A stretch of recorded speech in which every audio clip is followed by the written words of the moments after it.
நாவல் துதிப்பாடி ஆரம்பிச்சுலாங்க. திருச்சிட்டம்பலம்.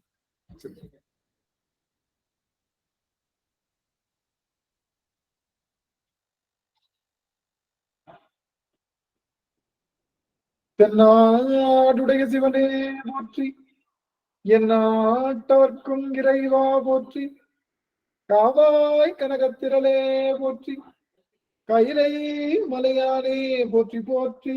திருச்சிற்றம்பலம். புலியற்கோன் வெப்பொழித்த புகழியற்கோன் கடல் போற்றி, ஆலி திசை கல்விதப்பில் அணைந்த பிரான் நடி போற்றி, வாழி திருநாவலி வன் தொண்டர் பதம் போற்றி, ஊலிமலி திருவாதமுரல் திருத்தாள் போற்றி, ஊலிமலி திருவாதமுரல் திருத்தாள் போற்றி. ஆடல் வல்லான் சொக்கநாதருடைய திருவருளும், அங்கிற்கண்ணி மீனாட்சியுடைய திருவருளும், மாணிக்க வாசருடைய குருவருளும் ஒன்றாக சேர்த்து இந்த திருவாசக சிந்தனை அமர்வு என்ற நிலைக்களத்தை நமக்கு பரிசாக தந்திருக்கின்றது. அப்பேற்பட்ட குருவருளையும் திருவருளையும் அடியேன் மனம் மொழி மெய்களினாலே வழிபாடு செய்கின்றேன். மேலும் இங்கு குழுமி இருக்கக்கூடிய அத்துணை அடியார் பெருமக்களுடைய திருவடி தாமரைகளையும் அடியேன் சென்னிமேல் சூட்டி மகிழ்கின்றேன். திருச்சிற்றம்பலம். சிவாய நம. சிவாய நம.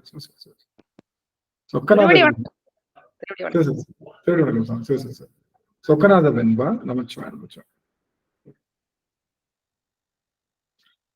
நீயே பரமசிவன் ஆனக்கால், நீயே பரமசிவன் ஆனக்கால், நின்மலனே நாயேன் உளம் மகிழ நன்றாக, பேயே கருத்தடங்க நின் கருணை காட்டி இன்ப வெள்ளம் அரித்திடுவாய் அறுத்திடுவை சொக்கனார்.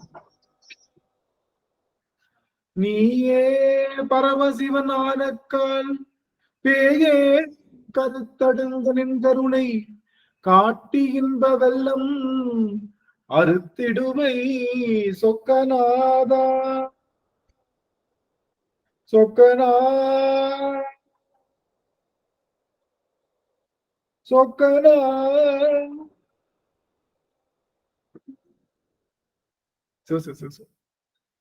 சொக்கநாதருடைய பெரும் கருணை.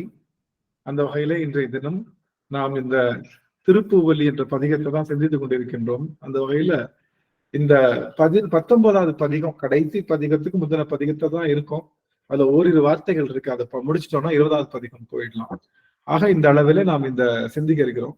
இந்த திருப்பூவல்லி அப்படிங்கிற பதிகத்தை பல்காலம் சிந்திச்சிருக்கோம். மாயா காரியங்களிலிருந்து நீங்குதல்னு சொல்லிட்டு அடியனே மாயைக்குள்ள மாட்டிக்கிட்டேன்னு நினைக்கிறேன். எத்தனை இடர்கள் வந்தாலும் எங்க அடியார் பெருமக்களை பார்க்காம இருக்கக்கூடாதுன்னு நினைச்ச அடியேன். என்னால சில காரணங்கள் காரணமா உங்க எல்லாரையும் பார்க்க முடியாமல் போனது எண்ணி அடியேன் மிகவும் வருத்தப்படுகின்றேன். அதுக்காக உங்க எல்லார்கிட்டையும் அடியேன் திருவடி பணிந்து பொறுத்தருள வேண்டுமாய் எல்லாருக்கிட்டையும் மன்னிப்பு கேட்டுக்கிறேன். ஒரு 2-3 வாரங்கள் தொடர்ந்து நமக்கு ஸ்கிப் ஆயிடுச்சு.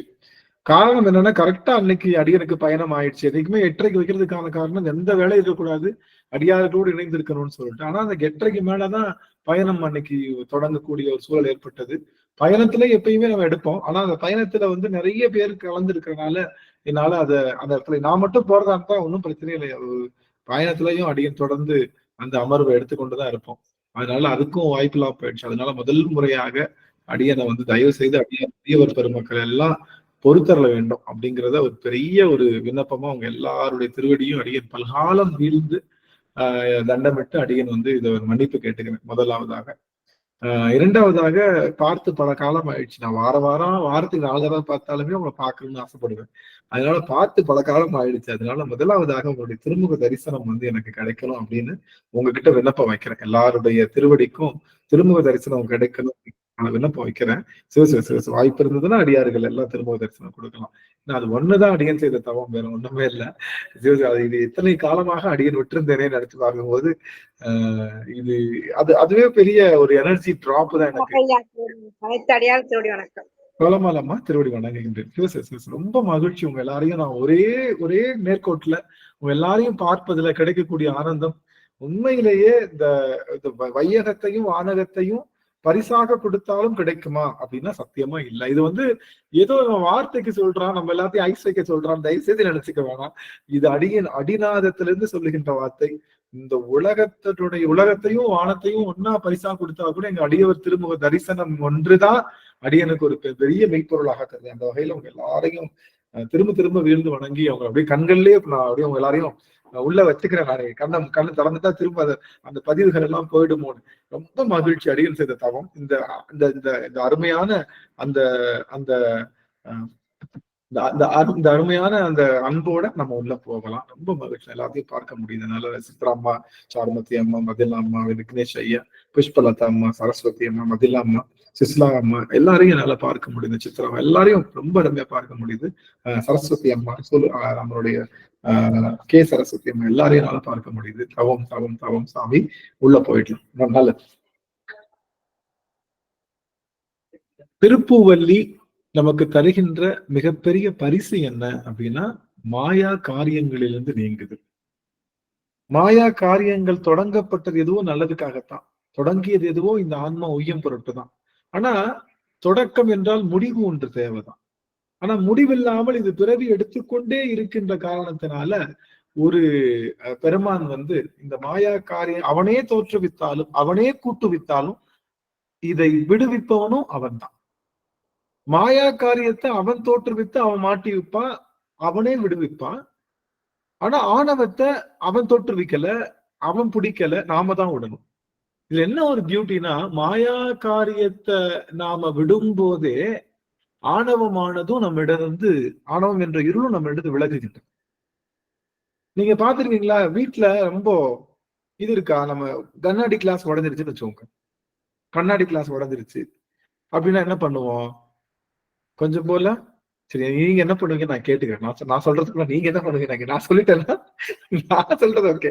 கண்ணாடி கிளாஸ் ஒட்டிருச்சு, எல்லாரும் கொஞ்சம் ஆன் பண்ணிக்கலாம். நம்ம எல்லாரும் உங்களுக்கு வாய்ப்பு இருந்தா நீங்க சப்போஸ் க்ளோஸ் பண்ண முடிஞ்சிருச்சு. இப்ப சப்போஸ் நீங்க உங்களுக்கு ஒர்க் இருக்குன்னா நீங்க கண்டிப்பா க்ளோஸ் பண்ணிக்கலாம். அந்த தப்பே இல்லை. சும்மா உட்கார்ந்து இருக்கோம்னா அவங்க திருமுக தரிசனத்தையே காமிச்சுட்டு பேசலாம், ஒன்னும் பிரச்சனை இல்லை. சப்போஸ் பாட்டில் கீழே விழுந்து நொறுங்கிருச்சு வீட்டுல, பாட்டில் துளி குட்டி குட்டியா பாட்டில் ரொம்ப பெரிய கையில எடுத்துருவோம், சின்ன சின்ன பாட்டில்லாம் பீஸ் பீஸா ரொம்ப மைன்யூட்டா அப்படியே ரவரவையா பாட்டில் உடைஞ்சு விழுந்துருச்சு.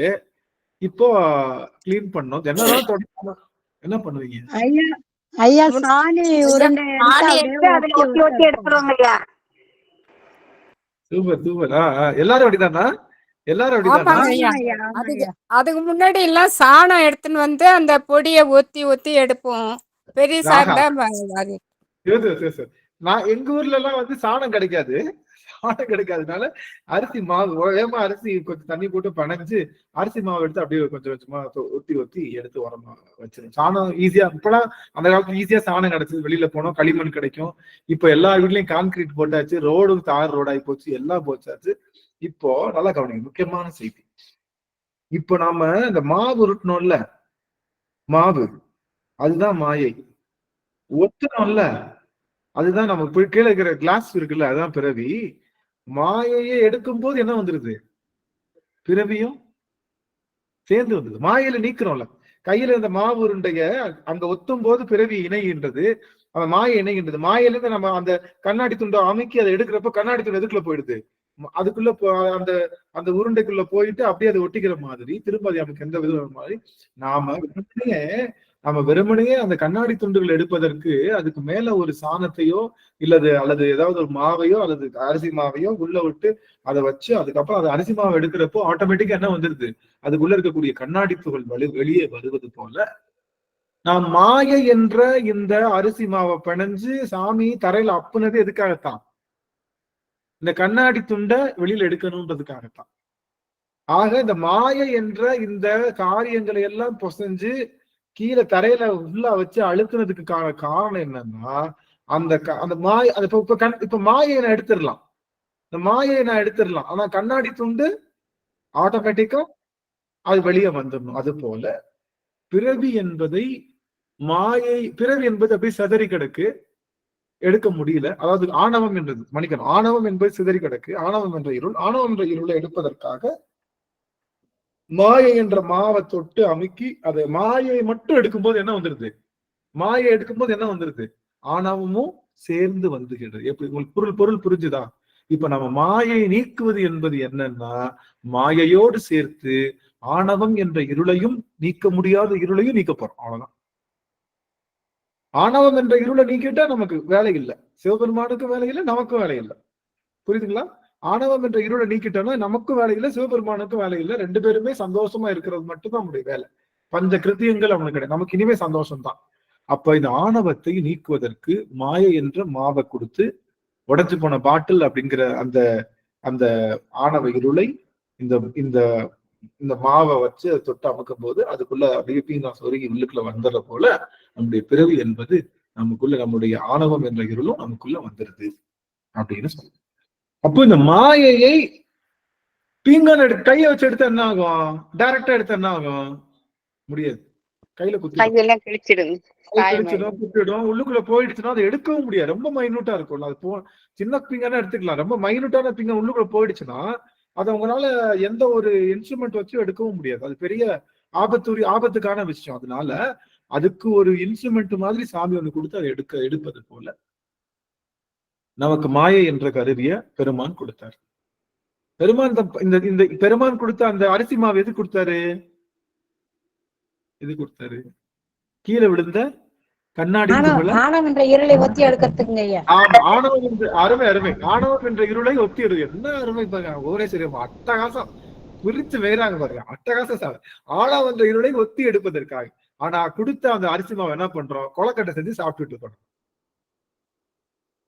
கொடுத்த அரிசி மாவை கொலக்கட்டை செஞ்சு சாப்பிட்டுட்டு இருக்கோம். ஒரு துகளா அந்த அந்த பீங்கா நம்ம காலில் ஏறிக்கொண்டே இருக்கின்றது. அப்போ இன்னொரு ரணம் அதிகமாகி கொண்டே இருக்கின்றது. நாம இந்த அரிசி மாவை இன்பம் நினைச்சு சாப்பிடுறோம்.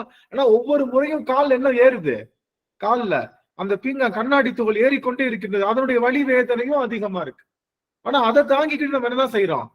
கொலக்கட்டை தான் செஞ்சு சாப்பிடுறோம். அது போல இந்த பிறவி என்ற பெரும் இந்த மாயையை வைத்து இந்த கொடுமையான இந்த கண்ணாடி துகளாக இருக்கக்கூடிய ஆணவ இருளை நீக்க வேண்டும் என்பதற்காகத்தான் பிறவி கொடுத்தான். நாம் என்ன பண்றோம்? அதை மட்டும் செய்யாம மத்த எல்லா விஷயத்தையும் செய்து கொண்டு இருக்கின்றோம். ஆனா ஒண்ணு, இங்க இருக்கக்கூடிய அடியவர் பெருமக்கள் எல்லாம் தன்னுடைய பிறவியை வைத்து ஆணவம் என்ற மகா இருளை நீக்குவதற்கு முயற்சி செய்து கொண்டு அதிலும் வெற்றி கொண்டிருக்கக்கூடிய அடியார் திருக்கூட்டமா நம்மளுடைய திருக்கூட்டம். அதுதான் உண்மை. இது ஏதோ காதுல கேட்டுட்டு அப்படியே கேட்டுட்டு போற கூட்டமாக இல்லாமல் கேட்கின்ற செய்திகளை உள்ளடக்கி அதை வாழ்வியலிலே கொண்டு வருகின்ற இடமாக அமைவதுதான் நம்முடைய. அப்போ இந்த மாயையை அறுப்பது என்பது ஆணவத்தை அறுப்பதற்கு சமம். இந்த மாயை அறுப்பது என்பது ஆணவத்தை அறுப்பதற்கு சமம். ஆனா முக்கியமான விஷயம், அவ்வளவு ஈஸியா அருந்துறாது.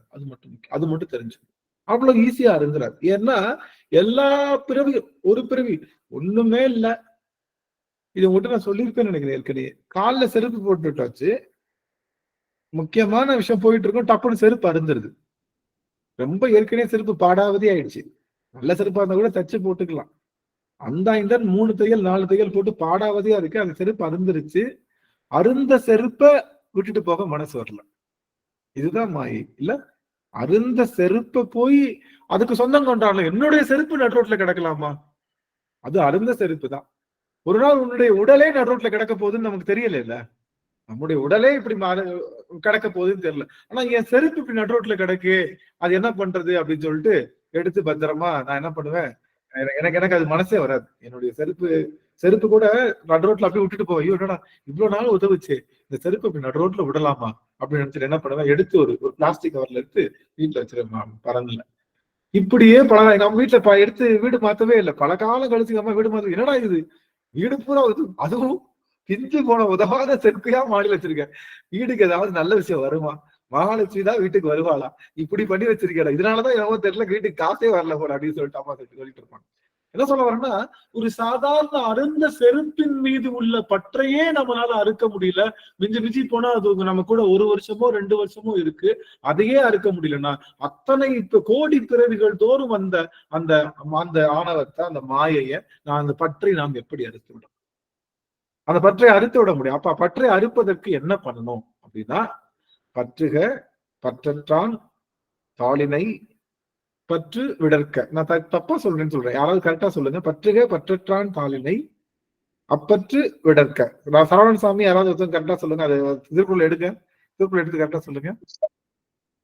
பற்றுக பற்றற்றான் பற்றினை அப்பற்றை பற்றுக பற்று விடற்கு. ஆக ஆக ஆக ஐயா, ஒரு முறை இன்னொரு முறை சொல்லுங்க, அடி எனக்கு சரியா ஏறல. பற்றுக பற்றற்றான் பற்றினை அப்பற்றை பற்றுக பற்று விடற்கு. ஆஹா, என்ன அருமை பண்ணு. பற்றற்றான் என்று சொல்லி இந்த உலகத்திலே பற்று அற்றவன் யார் அப்படின்னா யாரு? சிவபெருமான் ஒருவனை தவிர பற்றற்றவன் உலகத்தில் இருக்க முடியுமா?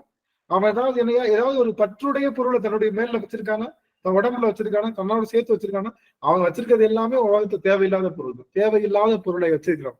ஆக பற்றற்ற அவனுடைய பற்றற்றானை பற்றுவதுதான் நம்மளுடைய பற்றை விடுவதற்கான சமம். ஆக நம்மளுடைய பற்றை பற்றற்றானாக இருக்கக்கூடிய சிவபெருமான் மீது பற்றுவதுதான் இந்த உலக பற்றை விடுவதற்கான விஷயம். அப்போ உலக பற்றை விடுவதற்கு சிவபெருமானை பற்ற வேண்டும் என்ற மிகப்பெரிய தன்மை. சிவபெருமானை எப்படி பற்றுதல்? சிவபெருமானை எப்படி பற்ற வேண்டும் அப்படின்னா, சிவபெருமானை பற்றுதல்னா ஏதோ ஒரு சிவலிங்க திருமணியை போய் கட்டி பிடிச்சுக்கிறதோ, இல்ல நடராஜனுடைய காலை பிடிச்சு தொங்குறதோ, இல்ல ஏதோ ஒண்ணு பண்றது கிடையாது. அது பேர் பற்றுதல் கிடையாது. பற்றுக சிவபெருமானை பற்றுதல் என்பது 3 விஷயத்துல தான் சிவபெருமானை பற்ற முடியும். எனக்காக ஒரு முறை எல்லாரும் பண்ணிக்கலாம். ஒரு முறை சிவபெருமானை 3 விதங்களிலே நாம் பற்ற முடியும். முதலாவதாக பற்றுவது என்பது என்ன அப்படின்னா, நமச்சிவாய மந்திரத்தை நாம் உச்சரிப்பது. நமச்சிவாய மந்திரத்தை நாம் உச்சரிப்பது என்பது முதலாவதாக சிவபெருமானை பற்றுவது. அடியார்கள் திருவடிக்கு தொண்டு செய்வது. அடியார்கள் திருவடிக்கு தொண்டு செய்வது இரண்டாவதாக நாம் செய்கின்ற சிவபெருமானை பற்றுவது. மூன்றாவது உலக உயிர்களுக்கு நாம் நம்மளால் முடிந்த தொண்டினை செய்வது. ஆக இந்த 3 தான் சிவபெருமானை பற்றுவதற்கான உபாயம். சிவபெருமானை பற்றுவதற்கான உபாயம் நமச்சிவாய மந்திரம் முதல்ல சொல்லணும். ஒரு நாளைக்கு குறைஞ்சபட்சம் ஒரு 21 தடவையாவது நமச்சிவாய மந்திரம் சொல்லணும். இல்லையா 108 முறையாவது நமச்சு அப்படின்ற நியமத்தை நம்ம வச்சுக்கணும். நம்ம திருமுறையெல்லாம் சொல்றோம், எல்லாமே பண்றோம், படிக்கிறோம். ஆனா ஒரு நாளைக்கு 5 எழுத்து சொல்லியே ஆகும். 5 எழுத்து சொல்லும் போது இறைவனை தவிர வேற எந்த பொருளும் நினையாது உட்கலந்து சொல்லுகின்ற 5 எழுத்து மந்திரமா சொல்லணும். சும்மா வெறுமனைக்கு வாயிலேயே சொல்ற 5 எழுத்து மந்திரம். 5 எழுத்து மந்திரம் நீங்க குருநாதர் மூலமா பெற்ற 5 எழுத்து மந்திரம் சூக்கம மந்திரமா இருக்கலாம், அதிசூக்கமமா இருக்கலாம், இல்ல தூள மந்திரமா இருக்கலாம். ஆனா திருவைந்தெழுத்தை சொல்லுவதை நாம் நிறுத்திவிடக் கூடாது. திருவைந்தெழுத்து சொல்லுவதுதான் முதலாவதாக பெருமானை பற்றுவது. இரண்டாவது அடியார்கள் திருவடியை பற்றுவது. அடியார்கள் திருவடியை பற்றுவது என்பது சிவபெருமானை நேரடியாக ஒரு படி மேலாக சென்று பற்றுவதற்கு சமம். அதனால அடியார்கள் திருவடி பற்றுவது இரண்டாவது. மூன்றாவது உயிர்களுக்கு உபகாரம் செய்தல். எந்த ஒரு உயிருக்கும் உபகாரம் செய்வதுதான் சிவபெருமானுக்கு செய்கின்ற ஒரு மிகப்பெரிய பற்று. சோழப்பட்டன இந்த 3 வழிதான். இந்த 3 வழியில எந்த வழியை வேணாலும் வச்சுக்கலாம். யாருமே இல்லாட்டினாலும் 5 எழுத்து நம்ம சொல்லலாம். திருவைந்தெழுத்தை சொல்லலாம். திருவைந்தெழுத்தை சொல்றதுனால நமக்கு எந்த இதுவும் இல்லை. ஒரு நாளைக்கு காலையில் எழுந்த உடனே திருவைந்தெழுத்தை சொல்லி ஒரு 5 நிமிடம் திருவைந்தெழுத்தை சொல்லி அதுக்கப்புறம் ஆரம்பிக்கிற மாதிரி நம்ம வச்சுக்கிட்டோம்னா நாம் அவனை பற்றுகின்ற நிலை அதிகமாக இருக்கும். திருவைந்தெழுத்தை சொல்ல சொல்ல என்ன ஆகும் அப்படின்னா, திருவைந்தெழுத்தை சொல்ல சொல்ல என்ன ஆகும் அப்படின்னா நம்மளுடைய பற்றானது நம்ம கிட்ட இருந்து விட்டு போகும். இது நீங்க நல்லாவே கவனிக்கலாம். திருவைந்தெழுத்தை நீங்க ஆழ்ந்து அகழ்ந்து சொல்ல சொல்ல நமக்கு மற்ற பொருள்கள் மீது இருக்கக்கூடிய பற்று குறைந்து சிவத்தின் மீது உள்ள பற்று அதிகமாகிக் கொண்டே இருக்கும். அவ்வளவுதான். சிவத்தின் மீது உள்ள பற்று அதிகமாகும் போது மற்ற இறையியல் பற்று விடும். இந்த இறையியல் பற்று விடுதல் தான் இந்த மாயா விஷயங்களிலிருந்து நீங்குதல். மாயா விஷயங்களுக்கு நீங்குதல் என்பது உலகத்தை பார்த்து அனுபவிச்சதுக்கு அப்புறம் இந்த உலகம் உண்மை அல்ல, இந்த உலகத்தை படைத்தவன் தான் உண்மை என்று உணர்ந்து அந்த உலகத்தை படைத்தவனை பற்றுகின்ற நிலைக்கு வருவதுதான் மாயா விஷயங்களிலிருந்து நீங்குது என்ற மாயையிலிருந்து நீங்க வேண்டும். இந்த சிவபெருமானுக்கு ஒரு வடிவம் உண்டு. அந்த வடிவம் என்ன அப்படின்னு பார்த்தோம்னா அது வந்து பித்த வடிவம்னு சொல்லுவோம். சிவபெருமானுக்கு பித்தர் வடிவம் என்ன? பித்தர் சிவபெருமானுக்கு நிறைய வடிவங்கள் இருந்தாலும் அவ நார்மலா இருக்கக்கூடிய வடிவமே இதுதான், பித்தர் வடிவம். சுடுகாட்டு சாம்பலும், ஒரு காதில் குழகியும் ஒரு காதில் தோடும், அவன் கழுத்திலே ஆடும் விஷயக்கூடிய நாகங்களும், அவனுடைய உடலெங்கும் கபால மாலைகளும், கையிலே நெருப்பும், ஒரு கையிலே நீரும், தலையிலே நீரும், ஒரு கால் ஊண்டியும் மறுகால் தூக்கியும், ஒரு கை அபயமும் ஒரு கை வீசியும், இப்படி மடித்து ஆடும் ஆற்றலுடையவன் யார் அப்படின்னா சிவபெருமான் தான். அப்ப சிவபெருமானுடைய வடிவம் என்பது பித்தர் வடிவம். அந்த பித்தர் வடிவம் நமக்கு எதை சொல்லுகின்றது அப்படின்னா அதுதான் பார்க்க போறோம் இன்னைக்கு பாட்டுல. அத்தி உரித்து அது போர்த்தருளும் பெருந்துரை, பித்த வடிவு கொண்டு இவ்வுலகில் பிள்ளையுமாம், முத்தி முழுமுதல் உத்தர கோச மங்கை வல்லல், புத்தி புகுந்தவா பூவல்லி கொய்யாம். ஆக அத்தி உரித்து அது போர்த்தருளும் பெருந்துரையான், யானையை உரித்து தன்னுடைய போர்வையாக போர்த்து கொள்ளக்கூடியவன் யார் அப்படின்னா திருப்பெருந்துறையில் இருக்கக்கூடிய, திருப்பெருந்துறை நாயகனாக இருக்கக்கூடிய நம்மளுடைய திருப்பெருந்துறையான். அந்த திருப்பெருந்துறையான் என்ன பண்றான்னா யானையை உரித்து போர்த்தி கொள்கின்றான். ஏன்?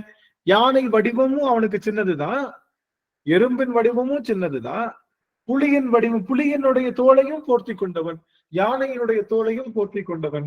அவனுக்கு வடிவம் என்பது சிறப்பு அல்ல. அவனுக்கு பெருசு சிறுசு எல்லாம் கிடையவே கிடையாது. பெரியது சிறியது அப்படிங்கிற ஒரு பொருளுக்கு ஆட்படாது நிற்பதே பெரிய மாயையிலிருந்து விலகுறது தான்.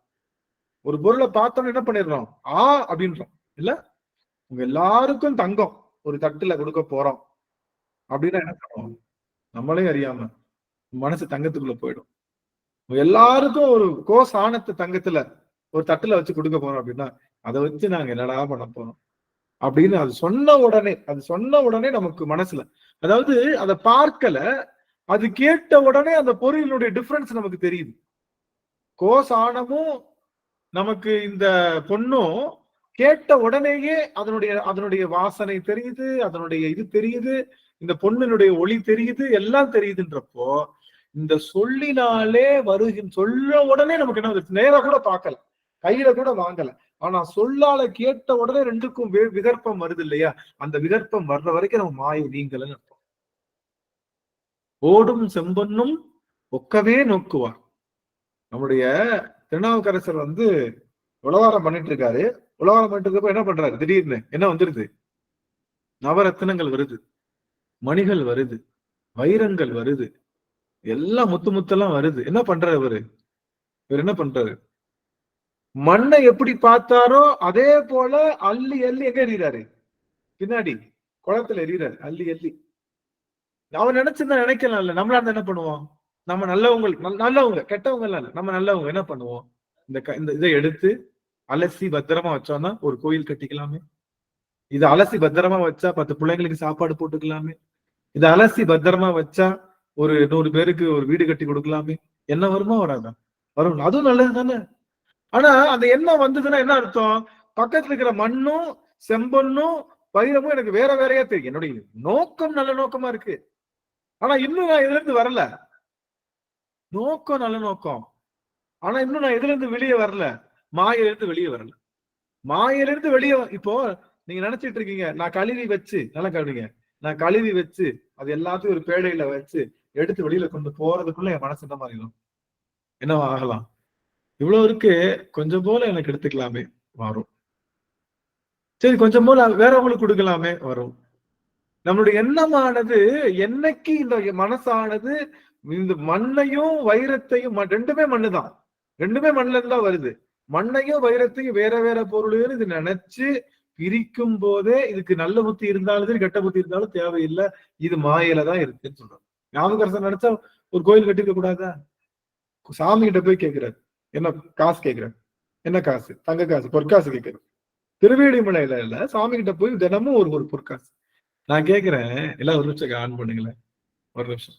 திருவேலிமலையில இந்த பக்கம் ஞானசம்பந்தர் இருக்காரு, இந்த பக்கம் நாவுக்கரசர் இருக்காரு, 2 பேருமே போயிருக்காங்க. அந்த ஏரியால பயங்கர வறட்சி இருக்கு, வறட்சியை போக்குறதுக்காக பண்றாங்க, நிறைய பாடல் பாடுறாங்க. அப்ப என்ன சொல்றாருன்னா, சாமி அங்க இருக்கிறவங்களுக்கு எல்லாம் சாப்பாடு போட முடியல. யாரு?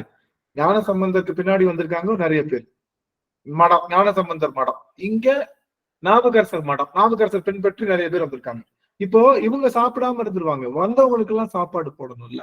நல்லா கவனிங்க, வந்தவங்க எல்லாம் சாப்பாடு போடணும். டெய்லியும் போய் சாமி கிட்ட காசு கேட்கறாங்க.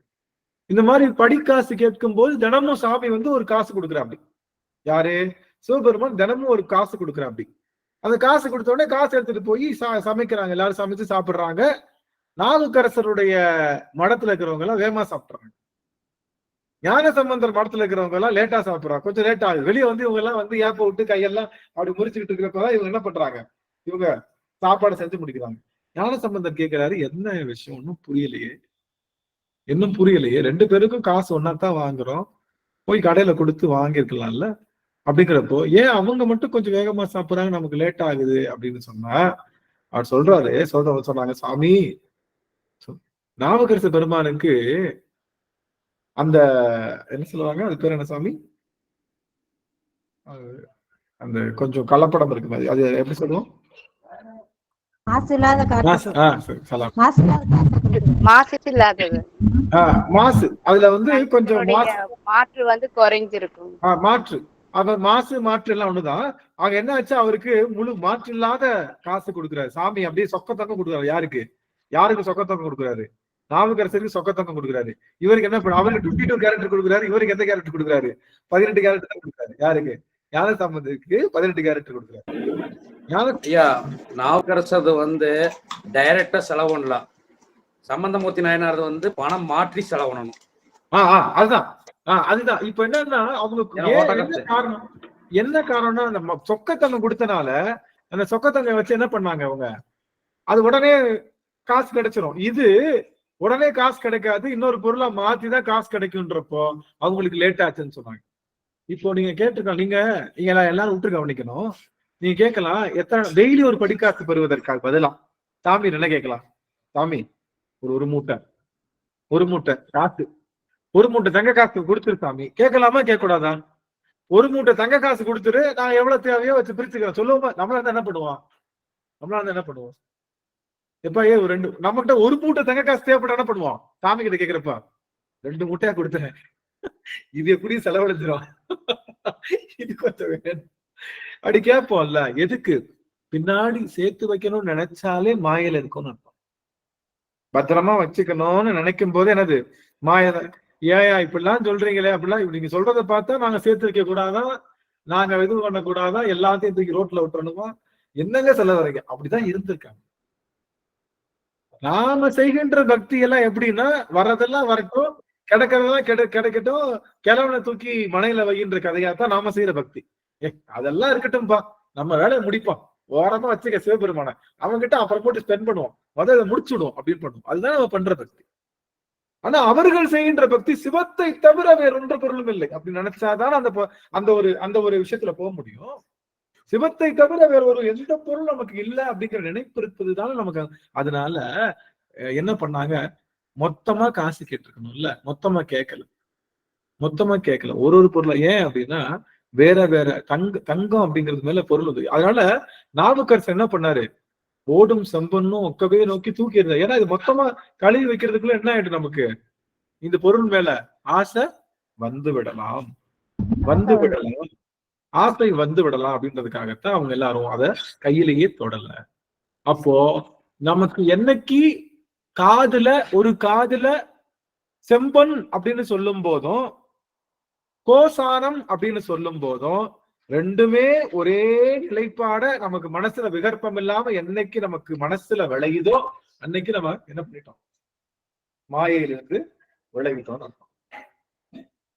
புரியுதுங்களா? சொல்றப்பவே அதுதான் யார் செஞ்சா, அடிக்கரும்பும் பேய்க்கரும்பும் ரெண்டுமே என்ன பண்ணணும், ஒரே டேஸ்ட கொடுத்தா மட்டும்தான் எனக்கு என்ன வரும்ட்டாரு ஞானம்னு சொல்லி ஒவ்வொரு தடையும் கரும்பு எடுத்து அடிக்கரும்பும் பேய்க்கரும்பும் அவரு கடிச்சு பார்த்து ஒரு நாள் என்ன பண்ணாரு, ரெண்டுமே ஒரே டெஸ்ட் ஆச்சு.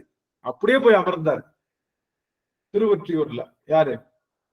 பட்டினத்தார் அமர்ந்தார், அப்படியே ஜீவ சமாதியானார். அவ்வளவுதான், வேற ஒண்ணுமே இல்லை. சிம்பிளான விஷயம். ஆனா இது நமக்கு வாய்க்குமா? சாமி இவ்வளவு சொல்றீங்க, இதெல்லாம் வாய்க்குமா உங்களுக்கு? எங்களுக்கு எல்லாம் அது நடக்காதோ அப்படி. வாய்க்குமா அப்படிங்கிறது வேற விஷயம். இதுக்கு நம்ம பயிற்சி செஞ்சோமா? இதுக்கு அட்லீஸ்ட் ஒரு முயற்சியாவது செய்திருக்கிறோமா? இந்த 2 பொருளும் ஒரே பொருள் அப்படின்ற நினைப்புக்குள்ள நம்ம வர்றதுக்காகவே முயற்சி செய்திருக்கோமா அப்படின்னு நினைச்சா சிவபெருமானுக்கே என்ன பண்றோம் நம்ம? இல்லை கோவில்ல என்ன பண்றாங்க? சரஞ்சரமா அவனுக்கு காசு மாலை தான், ஒட்டியானம் தான், வைரத்துலதான் காப்பு, வைரத்துலாம் காலுக்கு கொலுசு எல்லாம் போடுறேன். ஆக அவன் கேட்டது அது இல்ல. அவன் கேட்க வந்தது, அவன் ஆடினது அதுக்காக இல்ல. அவன் ஆடிக்கிட்டு இருக்கிறதும் அதுக்காக இல்ல.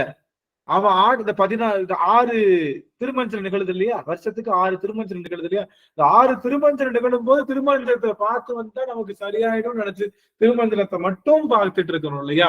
அவன் அதுக்காகவும் ஆடல. அவன் திருமஞ்சனத்துக்கும் ஆடல, அவன் பொற்சபைக்கும் ஆடல, அவன் பொன்னாலான ஆபரணத்துக்கும் ஆடல. அவன் எதுக்கும் அவன் ஆடுகின்றது நம் உள்ளமானது மாயையிலிருந்து நீங்குவதற்காக. ஆனா அவங்கிட்டயே மாயையா போய் சாமி கும்பிடுறோம். அவன் ஆடுறதே எதுக்காக? மாயையிலிருந்து நீங்கிறதுக்காக. ஆனா அவங்கிட்டயே இப்ப என்ன பண்றோம்? மாயையாத்தான் பாக்குறோம். எல்லார் வீட்லயும் நடராஜர் வச்சாலும் நடராஜர் எப்படிதான் வழிபாடு செய்யறோம். அவனுக்கு அலங்காரம், பட்டு, பீதாம்பரம் எல்லாம் பண்ணி எல்லாம் அப்படி பார்த்தா இங்க நடராஜரை அலங்காரம் பண்ணக்கூடாது, அபிஷேகம் பண்ணக்கூடாதுன்னு சொல்லாது. இல்ல இல்ல, நீங்க செஞ்சாலும் அதற்கான பொருளிலிருந்து நீங்க அதுக்கான பொருள் இருந்து வராம செஞ்சுட்டு இருந்தோம்னா அவன் ஆடுகின்ற திருக்கூத்துல எந்த மதிப்பும் இல்லைன்னு தான் சொல்றான்.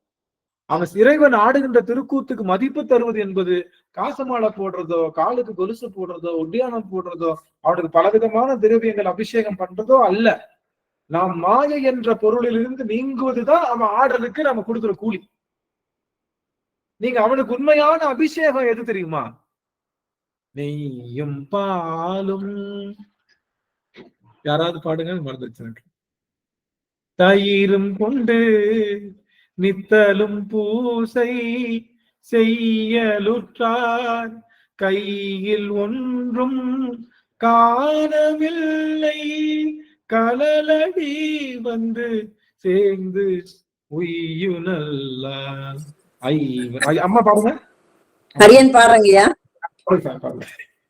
நெய்யும் பாலும் தயிரும் கொண்டே நித்தல் பூசனை செய்யலுற்றார் கையில் ஒன்றும் காணமில்லை, கழலடி தொழுது பொய்யின்னால் ஐவர் கொண்டெங்கு ஆட்டாடி ஆழ்குழி பட்டு அழுந்து வேணுக்கு உய்யுமாறொன்று அருளி செய்ய போனகாந்தன் கலியுரே.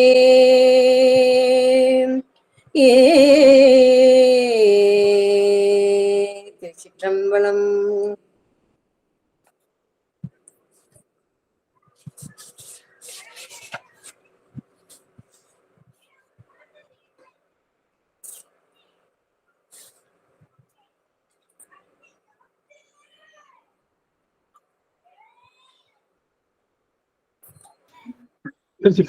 ஆக இந்த பாட்டுல எவ்வளவு அருமையா சொல்லியிருக்காங்க பாருங்களேன்.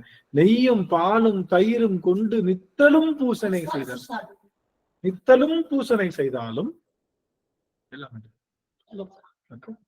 நெய்யும் பாலும் தயிரும் கொண்டு நித்தலும் பூசனை செய்தாலும் கையில் ஒன்றும் காணவில்லை. ஒண்ணும் கிடைக்காது. நல்லா தெரிஞ்சுக்கோங்க, ஒண்ணும் கிடைக்காது. என்ன சொல்றாரு? ஐவர் கொண்டிங்கு ஆட்டமாடி 5 புலன்களை அடக்காமல் பெருமானுக்கு 5 வித திரவியங்கள் கொண்டு பூசனை நித்தலும் செய்தாலும் கையில் ஒன்றும் காணவில்லை, காண இல்லை அப்படின்ட்டு. இதை சொல்றவர் யார் சொல்றான்? யார் சொல்றான்? யார்? சுந்தரமூர்த்தி நாயனார். சுந்தரமூர்த்தி நாயனார் சொல்றாரு. சுந்தரர் பாட்டு. சுந்தரர் என்ன பண்ணாரு? திருவொற்றியூர் போயிட்டு தங்கிலி நாச்சியார் பார்த்துட்டார். தங்கிலி நாச்சியார் பார்த்துட்டு இந்த அம்மா கல்யாணம் முடிச்சே தீர்வேன்றார். உங்களுக்கு எல்லாம் தெரியும், அந்த கதையெல்லாம் தெரியும். என்ன சொல்ல வரேன்னா, சுந்தரமூர்த்தி நாயர் சொல்றாரு, 5 புலன்கள் அடக்க முடியல. 5 புலன்கள் அடக்காம எத்தனை பூசனை செய்தாலும், நீங்க சுந்தரமூர்த்தி நாயனார் போலவே சுவாமி அருகில நின்று வர்றவனுக்கெல்லாம் திருநீற்று கொடுத்து கொண்டிருந்தாலும் ஐம்புலன்கள் அடக்கம் இல்லைன்னா சாமி விட்டு பிரிச்சுதான் வரணும். நீங்க ஐம்புலன்களை அடக்கி சாதாரண மண்பாண்டம் செய்து கொண்டிருந்தாலும் சிவபெருமான் உங்களுக்கு கூட்டு போயிடுவார். எப்படி பாத்தீங்களா? கைலாயத்திலேயே நின்று சிவபெருமானை பார்த்து பார்த்து வர்றவங்களுக்கு எல்லாம் விபூதி கொடுக்கிற வேலை நீங்க பார்த்துக்கிட்டு இருந்தாலும் ஐம்புலன்கள் அடக்கலைன்னா கீழே போயிடணும். நீங்க கீழே இருக்கீங்க, 5 புலன்கள் அடக்கிருக்கீங்க, மண்பாண்டம் தான் செய்யறீங்க அப்படின்னாலும் மேல தூக்கிட்டு போயிடுவாங்க. அப்ப மேல போறதும் கீழே வர்றதும் ஒரே ஒரு விஷயம்தான், புலனடக்கம் என்று சொல்லுகின்ற புலனடக்கத்துல இருக்கணும். 5 புலன்களும் அடங்குனா மட்டும்தான் ஐந்தொழில் ஆடுகின்ற சிவபெருமானுடைய பாத்தியம் உங்களுக்கு கிடைக்கும். சிவபெருமான அனுபவிக்கக்கூடிய பாத்தியம் உங்களுக்கு அப்பதான் கிடைக்கும். அப்ப சிவம் என்பது என்ன? இது ஒரு செய்தி சொல்லி உள்ள போயிடலாம். நான் யாரு?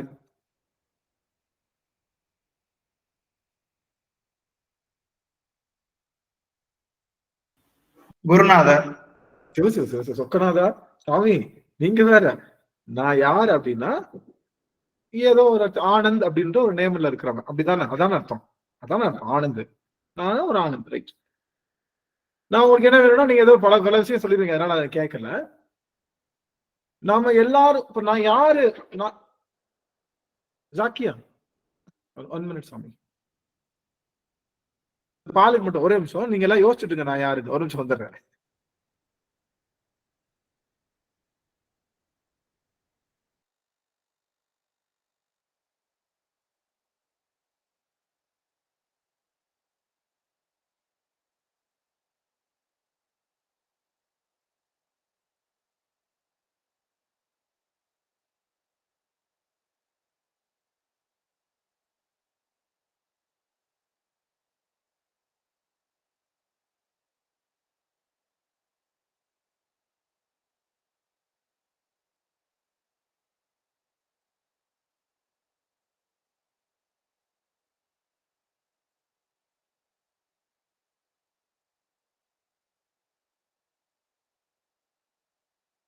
பெரும்பேரு மன்னிக்கணும் சாமி.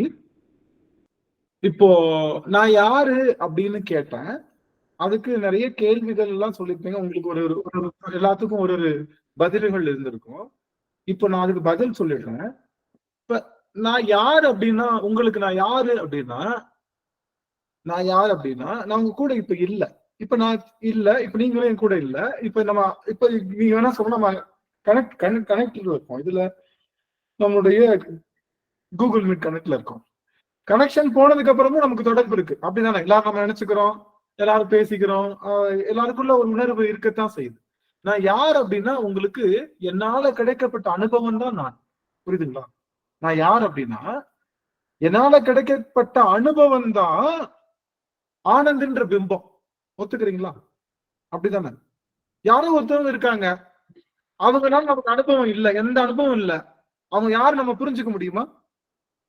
யாரோ ஒருத்தவங்க இருக்காங்க, அவங்கனால நமக்கு எந்த அனுபவம் இல்லை அப்படின்னா அவங்க நம்மளுடைய. அப்ப நான் யாரு? இப்ப நீங்க இருக்கீங்க, உங்க கணவர் உங்களுக்கு யாரு அப்படின்னா அவர்னால கிடைச்ச அனுபவம் தான் அவர், அந்த பிம்பம் தான் உங்க கணவர். உங்க மனைவி யாரு அப்படின்னா அவங்களால கிடைச்ச அனுபவம் தான். ஆக எவ்வளவு அனுபவம் கிடைக்குதோ அந்த அளவுக்கு அவங்களோட அந்த பிம்பமானது உங்களுக்குள்ள இருக்கு. புரியுதுங்களா? அப்போ உங்க கிடைக்கக்கூடிய நீங்க யாரு? இப்ப இந்த தண்ணி யாரு? லட்டுக்கும் நமக்கு என்ன, லட்டுக்கும் எனக்கு என்ன தொடர்பு அப்படின்னா லட்டினுடைய அனுபவம் எனக்கு ஏற்கனவே கிடைச்சிருக்கு, அதனால அது எனக்கு என்னன்னு தெரியும். இப்படி ஒவ்வொரு பொருளுக்கும் ஒரு அனுபவம் எனக்கு கிடைச்சிருக்கு. அந்த இப்ப நான் சொல்றேன் ஒரு பேருக்கு KKS அப்படின்னு ஒரு சூப் இருக்கு. அது நீங்க அது உங்களுக்கு தெரியுமான்னு கேட்கிறேன். KKSன்னு ஒரு சூப் இருக்கு, அது நீங்க குடிச்சிருக்கீங்களான்னு கேட்கிறேன். அது எப்படி இருக்கும்னு கேட்கிறேன். எனக்கு தெரியாது. ஏன்? அது என்னன்னே தெரியாது எனக்கு. அதுக்கு எனக்கு சம்பந்தமே இல்லை. ஏன்? அது பற்றிய அனுபவம் எனக்கு இல்லவே இல்லை. அது பற்றிய அனுபவம் இல்லவே இல்லை. அது என்னமோ ஒரு டிஷ் இருக்கு. என்ன டிஷ் அது? கோயம்புத்தூர்ல ஃபேமஸ். அந்த இனிப்பா வச்சு செய்வாங்களே, ஒரு மடை சம்திங் சொல்லுவாங்க. போலியாங்கய்யா? இல்ல, போலி இல்ல. ஒரு சின்ன சின்னதா செஞ்சு அது பேரு ஐயோ பால் கொழுக்கட்டை மாதிரி இருக்கு. பால் கொழுக்கட்டை மாதிரியே இருக்கும். ஆனா அது வேற, அதோடைய பேர் நல்ல பேர் எனக்கு மறந்துச்சு. அது கோயம்புத்தூர்ல கிடைக்கும்னு கேள்விப்பட்டேன். ரசகுல்லா வாங்கியா? ரசகுல்லாங்க.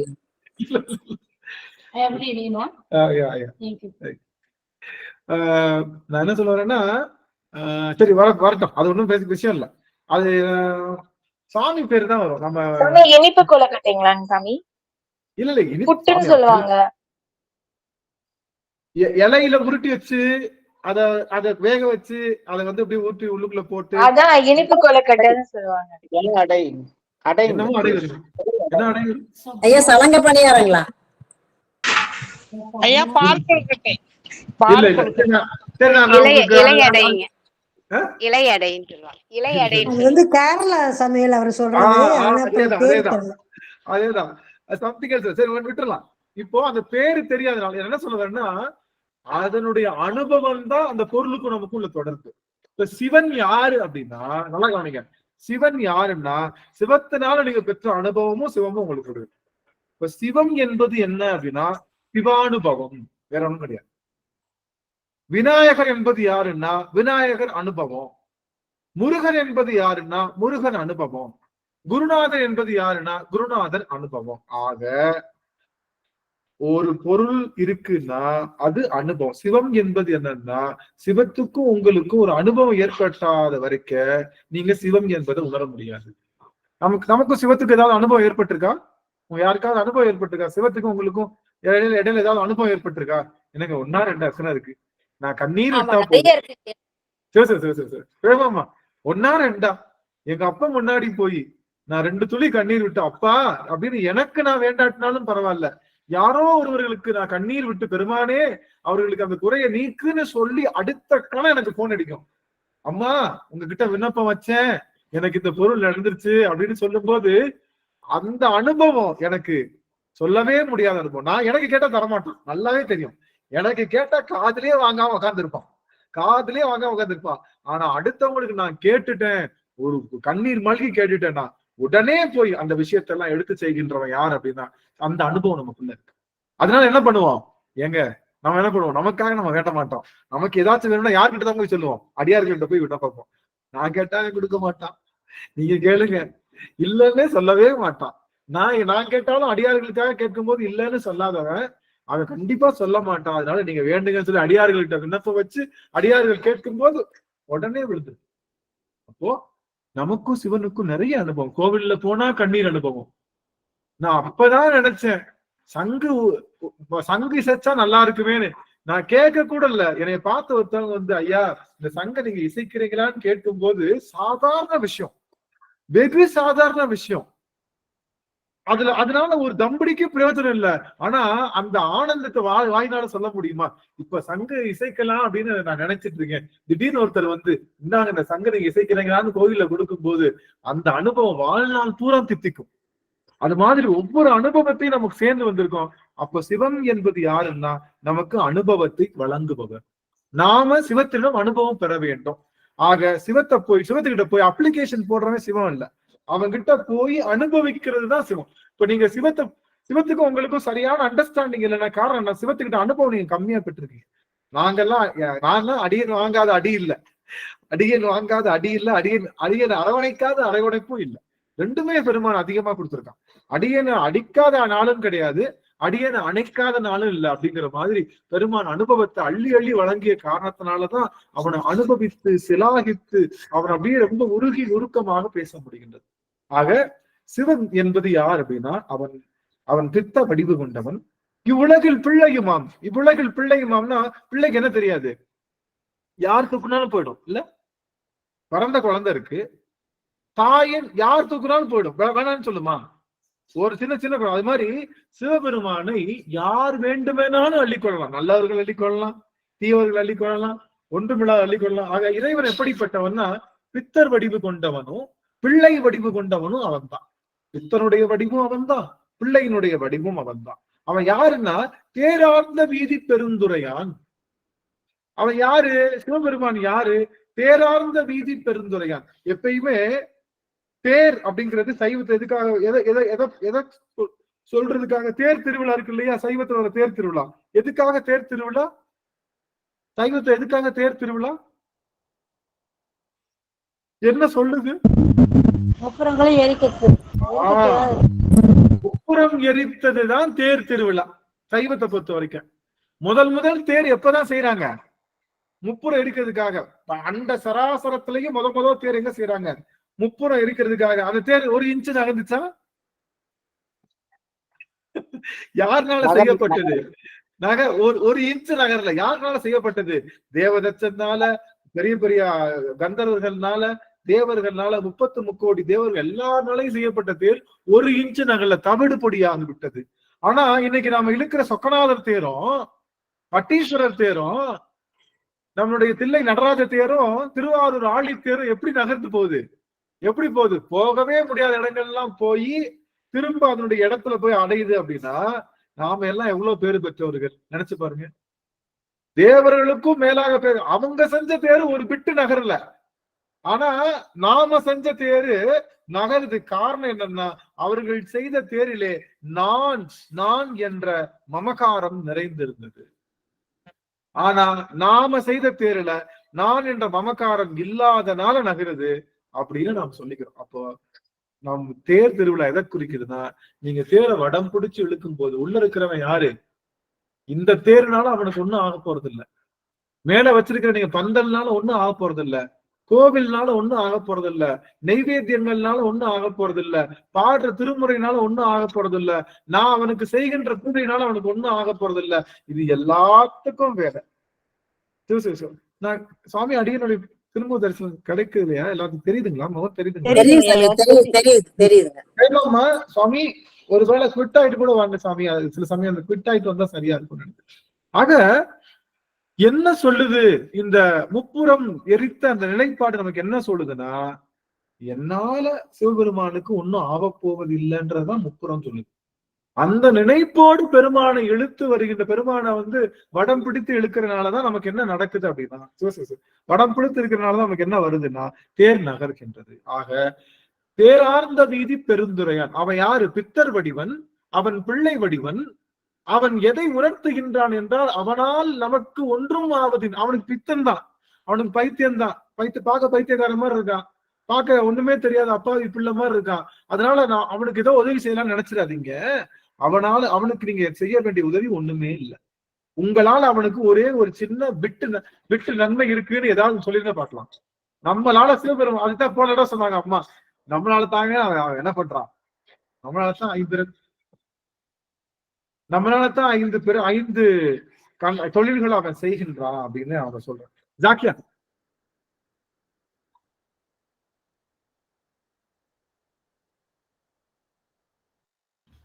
ஓகே. ஆக என்ன சொல்ல வந்த மன்னிக்கணும். ஆக நம்மளால பெருமானுக்கு ஆவது ஒன்றுமில்லை என்ற நிலைப்பாடை நாம் தெரிந்து கொள்ள வேண்டும். அவன் பித்தர் வடிவு பிள்ளை வடிவாக இருந்தாலும் அவன் தேரார்ந்த வீதி பெருந்துரையான் திருநடம் செய் பேரானந்தம் பாடி. மன்னிக்கணும், வேற மன்னிக்கணும். பித்தர் வடிவு கொண்டு இவ்வுலகில் பிள்ளையுமா முத்தி முழு முதல் உத்தர கோஷம் அங்கை வல்லல்.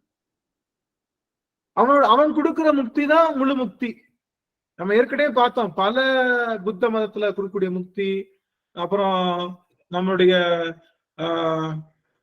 திருமால் கொடுக்கிற முக்தி, வைணவத்துல கொடுக்கிற முக்தி, சக்தி இருக்கால, சக்தி இருக்கா, அன்னை பராசக்தி. நீங்க பார்த்திருக்கீங்களா? ஒரு நிமிஷம் ஆன் பண்ணுங்க எல்லாரும். அன்னை பராசக்தி இருக்கால்ல, அம்பாள் உபாச்சகம் பண்றாங்கல்ல, நல்லா கவனிங்க.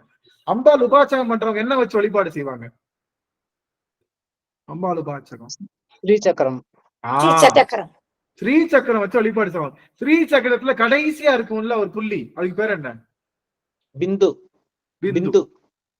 அந்த பிந்துவத்தான் நாம என்ன சொல்றோம்? நம்மளுடைய சைவ சித்தாந்தத்துல பிந்துன்னு சொல்றோம். பிந்து, அவங்க பிந்துன்னு சொல்லுவாங்க, பிந்துன்னு சொல்லுவாங்க. நம்ம என்ன சொல்லுவோம்? பிந்துன்னு சொல்லுவோம். 35 தத்துவத்தோட முடிஞ்சிடும். யாரு? அன்னை பராசக்தி வழிபாடு செய்யறாங்கல்ல. பிந்துக்கு அப்புறம் நமக்கு என்ன இருக்கு? நமக்கு என்ன தத்துவம்? பிந்துக்கு அப்புறம் என்ன தத்துவம் இருக்கு? பிந்துக்கு அப்புறம் பிந்துக்கு அப்புறம் நமக்கு நாதன்ற தத்துவம் இருக்கு. அதை தாண்டதான் சிவம் இருக்காரு. அன்னை பராசக்தியினுடைய வழிபாடு, சக்தி உபாசகர்கள் எல்லாம் செய்து வழிபாடு செய்கின்ற அந்த 1000 இதழ் கொண்ட தாமரையாக விளங்குகின்ற அந்த ஸ்ரீ சக்கரத்துல மேல கடைசியா அவன் நிற்பது விந்து. அந்த விந்தோட முடிஞ்சது அங்க. அதுக்கும் ஒரு படி மேல நம்ம நிக்கிறோம். எங்க? நாதம் என்ற தத்துவத்தையும் கடந்து. ஆக எந்த ஒரு ஒரு கொள்கையினாலும் எந்த ஒரு ஒரு ஒரு ஒரு ஒரு அமைப்பினாலும் கொடுக்க முடியாத முக்தி சிவமுக்தி. அதனாலதான் சிவம் தருகின்ற முக்திக்கு பேரு முழு முக்தின்னு பேரு. அதுதான் முதல் முக்தி. முதல்ல என்னது? முதல்ல என்ன சாமி? முதல்ல என்னது? முதல் ஐயா ஆரம்பம். ஆரம்பம். சிவமுக்தி ஐயா. சிவமுக்தி இல்ல. முதல் அப்படின்னா என்னது? போற்றி என்பால் முதல் ஆகிய பொருளே. மூலம் சுவாமி. தொடக்கம். ஒரே ஒரு நிமிஷம். சிவபெருமானுக்கு முதல் என்று பெயர். சிவபெருமானுக்கு ரைட். இப்போ இப்படி சொல்லலாமா? முதல் அப்படின்னா நல்லா கவனிங்க.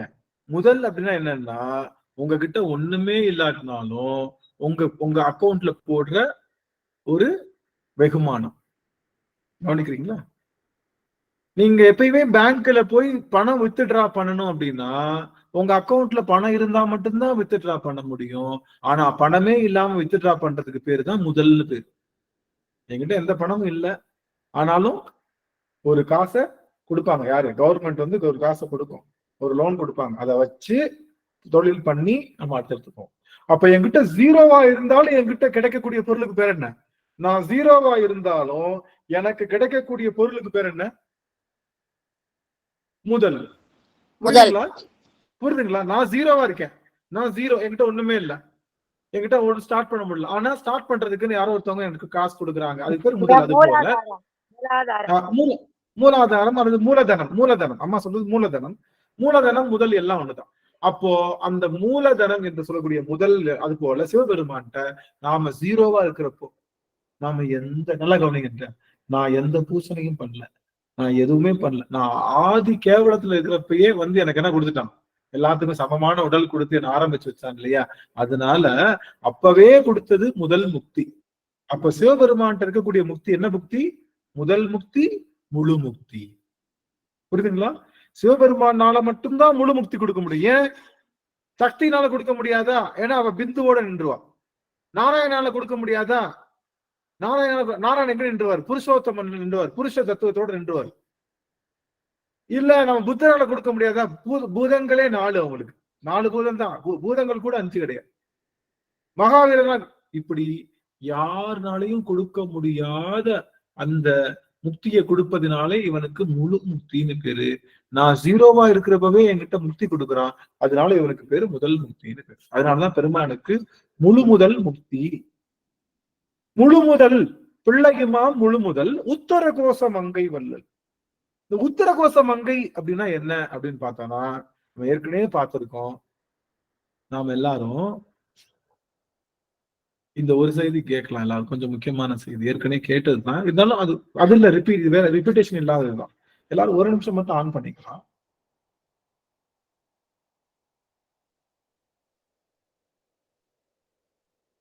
உத்தர விட்டுடுதி கண்டாய் உத்தரகோச மங்கை வள்ளலே அப்படின்றாரு. யாரு? நம்ம சாமி. உத்தரகோச மங்கை வள்ளலே, என்னை விட்டுட்டேன்றது. விட்டுட்டேன்னு எப்ப சொல்லுவான்? என்னை விட்டுட்டு ஏன்னு எப்ப சொல்லுவான்? எப்ப சொல்லுவான்? கஷ்டம் இருக்கதான் சொல்லுவோம். எனக்கு கஷ்டம் வந்துருச்சே விட்டுட்டே சாமி அப்படிம்போம்.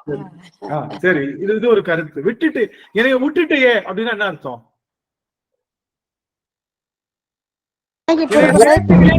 கவனிங்க ஒரு நிமிஷம். இப்படி சொல்றேன், ஏமாந்து போயிட்டோம். ஏமாந்து இப்படி சொல்லுவோமா? இப்படி சொல்லலாமா? என்னைய சேர்த்துக்கலேன்னு சொல்ல, விட்டுட்டு என்ன அர்த்தம்? ஏற்கனவே தூக்கி வச்சிருக்க, இப்ப விட்டுட்ட. தூக்கி வச்சுட்டு விட்டாதான் விட்டுட்டேன்னு சொல்லுவோம். என்னை விட்டுட்டு போயிட்டு என்னை விட்டுட்டே என்ன அர்த்தம்? ஏற்கனவே என்னை சேர்ந்துக்கிட்டு என்னை என்ன பண்ணிட்ட? இப்போ கீழே இறக்கி விட்டுட்டேன். அது பேர் தானே விட்டுட்டேன்னு சொல்லுவோம். புவனேஸ்வரியம்மா மைக் ஆஃப் பண்ணுங்க. மைக் ஆஃப் பண்ணுங்க.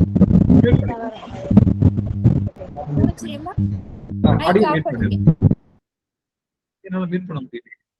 பண்ணிட்டேன். இப்போ நல்லா கவனிங்க. நம்ம எல்லாரும் தூளி விளையாடுறோம்ல. தூளியிலே ஆடி வந்த வானத்து மின் அது மாதிரி தூளி ஆடுறதுன்னா நம்ம உத்தரத்துல இருந்து ஒரு பலகை, ரெண்டு சங்கிலி வருது, நடுவில் ஒரு பலகை இருக்கு, கீழே என்ன பண்றோம், கீழே என்ன பண்றோம், கீழே தர இருக்கு இல்ல, தர இருக்கு. தூளி விளையாண்டுட்டு இருக்கோம். தூளி விளையாடுறப்போ நம்ம அந்த ஊஞ்சல்ல இருக்கோம். அந்த ஊஞ்சல்ல இருக்கிறப்போ நமக்கு எதுதான் தாங்குது, எதுதான் தாங்குது, எது நம்ம தாங்கிட்டு இருக்குன்னு நினைக்கிறோம்? உத்தரம் தானே தாங்குது. உத்தரம் தான் நம்ம தாங்குச்சு. சங்கிலியில நம்ம ஆடிட்டு இருக்கிறப்போ, வீட்டுல ஊஞ்சல் ஆடி இருப்போம், மேல இருக்கிற உத்தரம் தானே தாங்குச்சு. அப்படிதான் நினைச்சிட்டு இருந்தோம். உத்தரத்தை எது தாங்கிட்டு இருக்கு? கீழே இருக்கிற பூமி தாங்குது இல்ல. அந்த உத்தரத்தையே கீழே இருக்கிற பூமி தான் தாங்குது. நான் உத்தரத்துல ஆடிட்டு இருக்கேன், கீழே விழுந்துட்டேன். உத்தரத்தை தாங்குவது யாரு? உத்தரத்தில் தாங்குற அவ தாங்குறா, பராசக்தி அவ தாங்குறா. கீழே விழுந்துட்டேன், இப்ப யார் என்னை தாங்கிட்டு இருக்கா?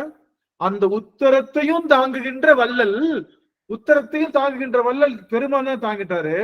நாம மேல ஆடிட்டு இருந்தோம்ல, மாயை என்ற கயிற்றினாலே அறம் பாவம் என்னும் கயிற்றில் என்று 2 கயிற்றுல அன்னை பராசக்தியினுடைய திரோதானத்தை ஆடிட்டு இருந்தோம்.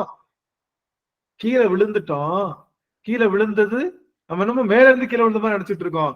நாம கீழே விழுந்தது எங்க விழுந்திருக்கோம்? அந்த அந்த மாயையிலிருந்து திருவருள்ல விழுந்திருக்கோம். விழுந்தது தெரியாம இவர் என்ன சொல்றாரு? விட்டுடுதி கண்டாய், என்னை விட்டுட்டு போயிட்டீங்க. விட்டுடுதி கண்டாய், என்னை ஏற்கனவே தாங்கி இருந்தா, இப்ப விடுற. தாங்கி இருந்த பெருமான் நம்மளை விடுறாருன்னா எங்கதான் விழுவோம்? நம்ம தாங்கி இருந்த பெருமான் தாங்குவது, என் கடன் பணி செய்து கிடப்பது, உன் கடன் அடியேனையும்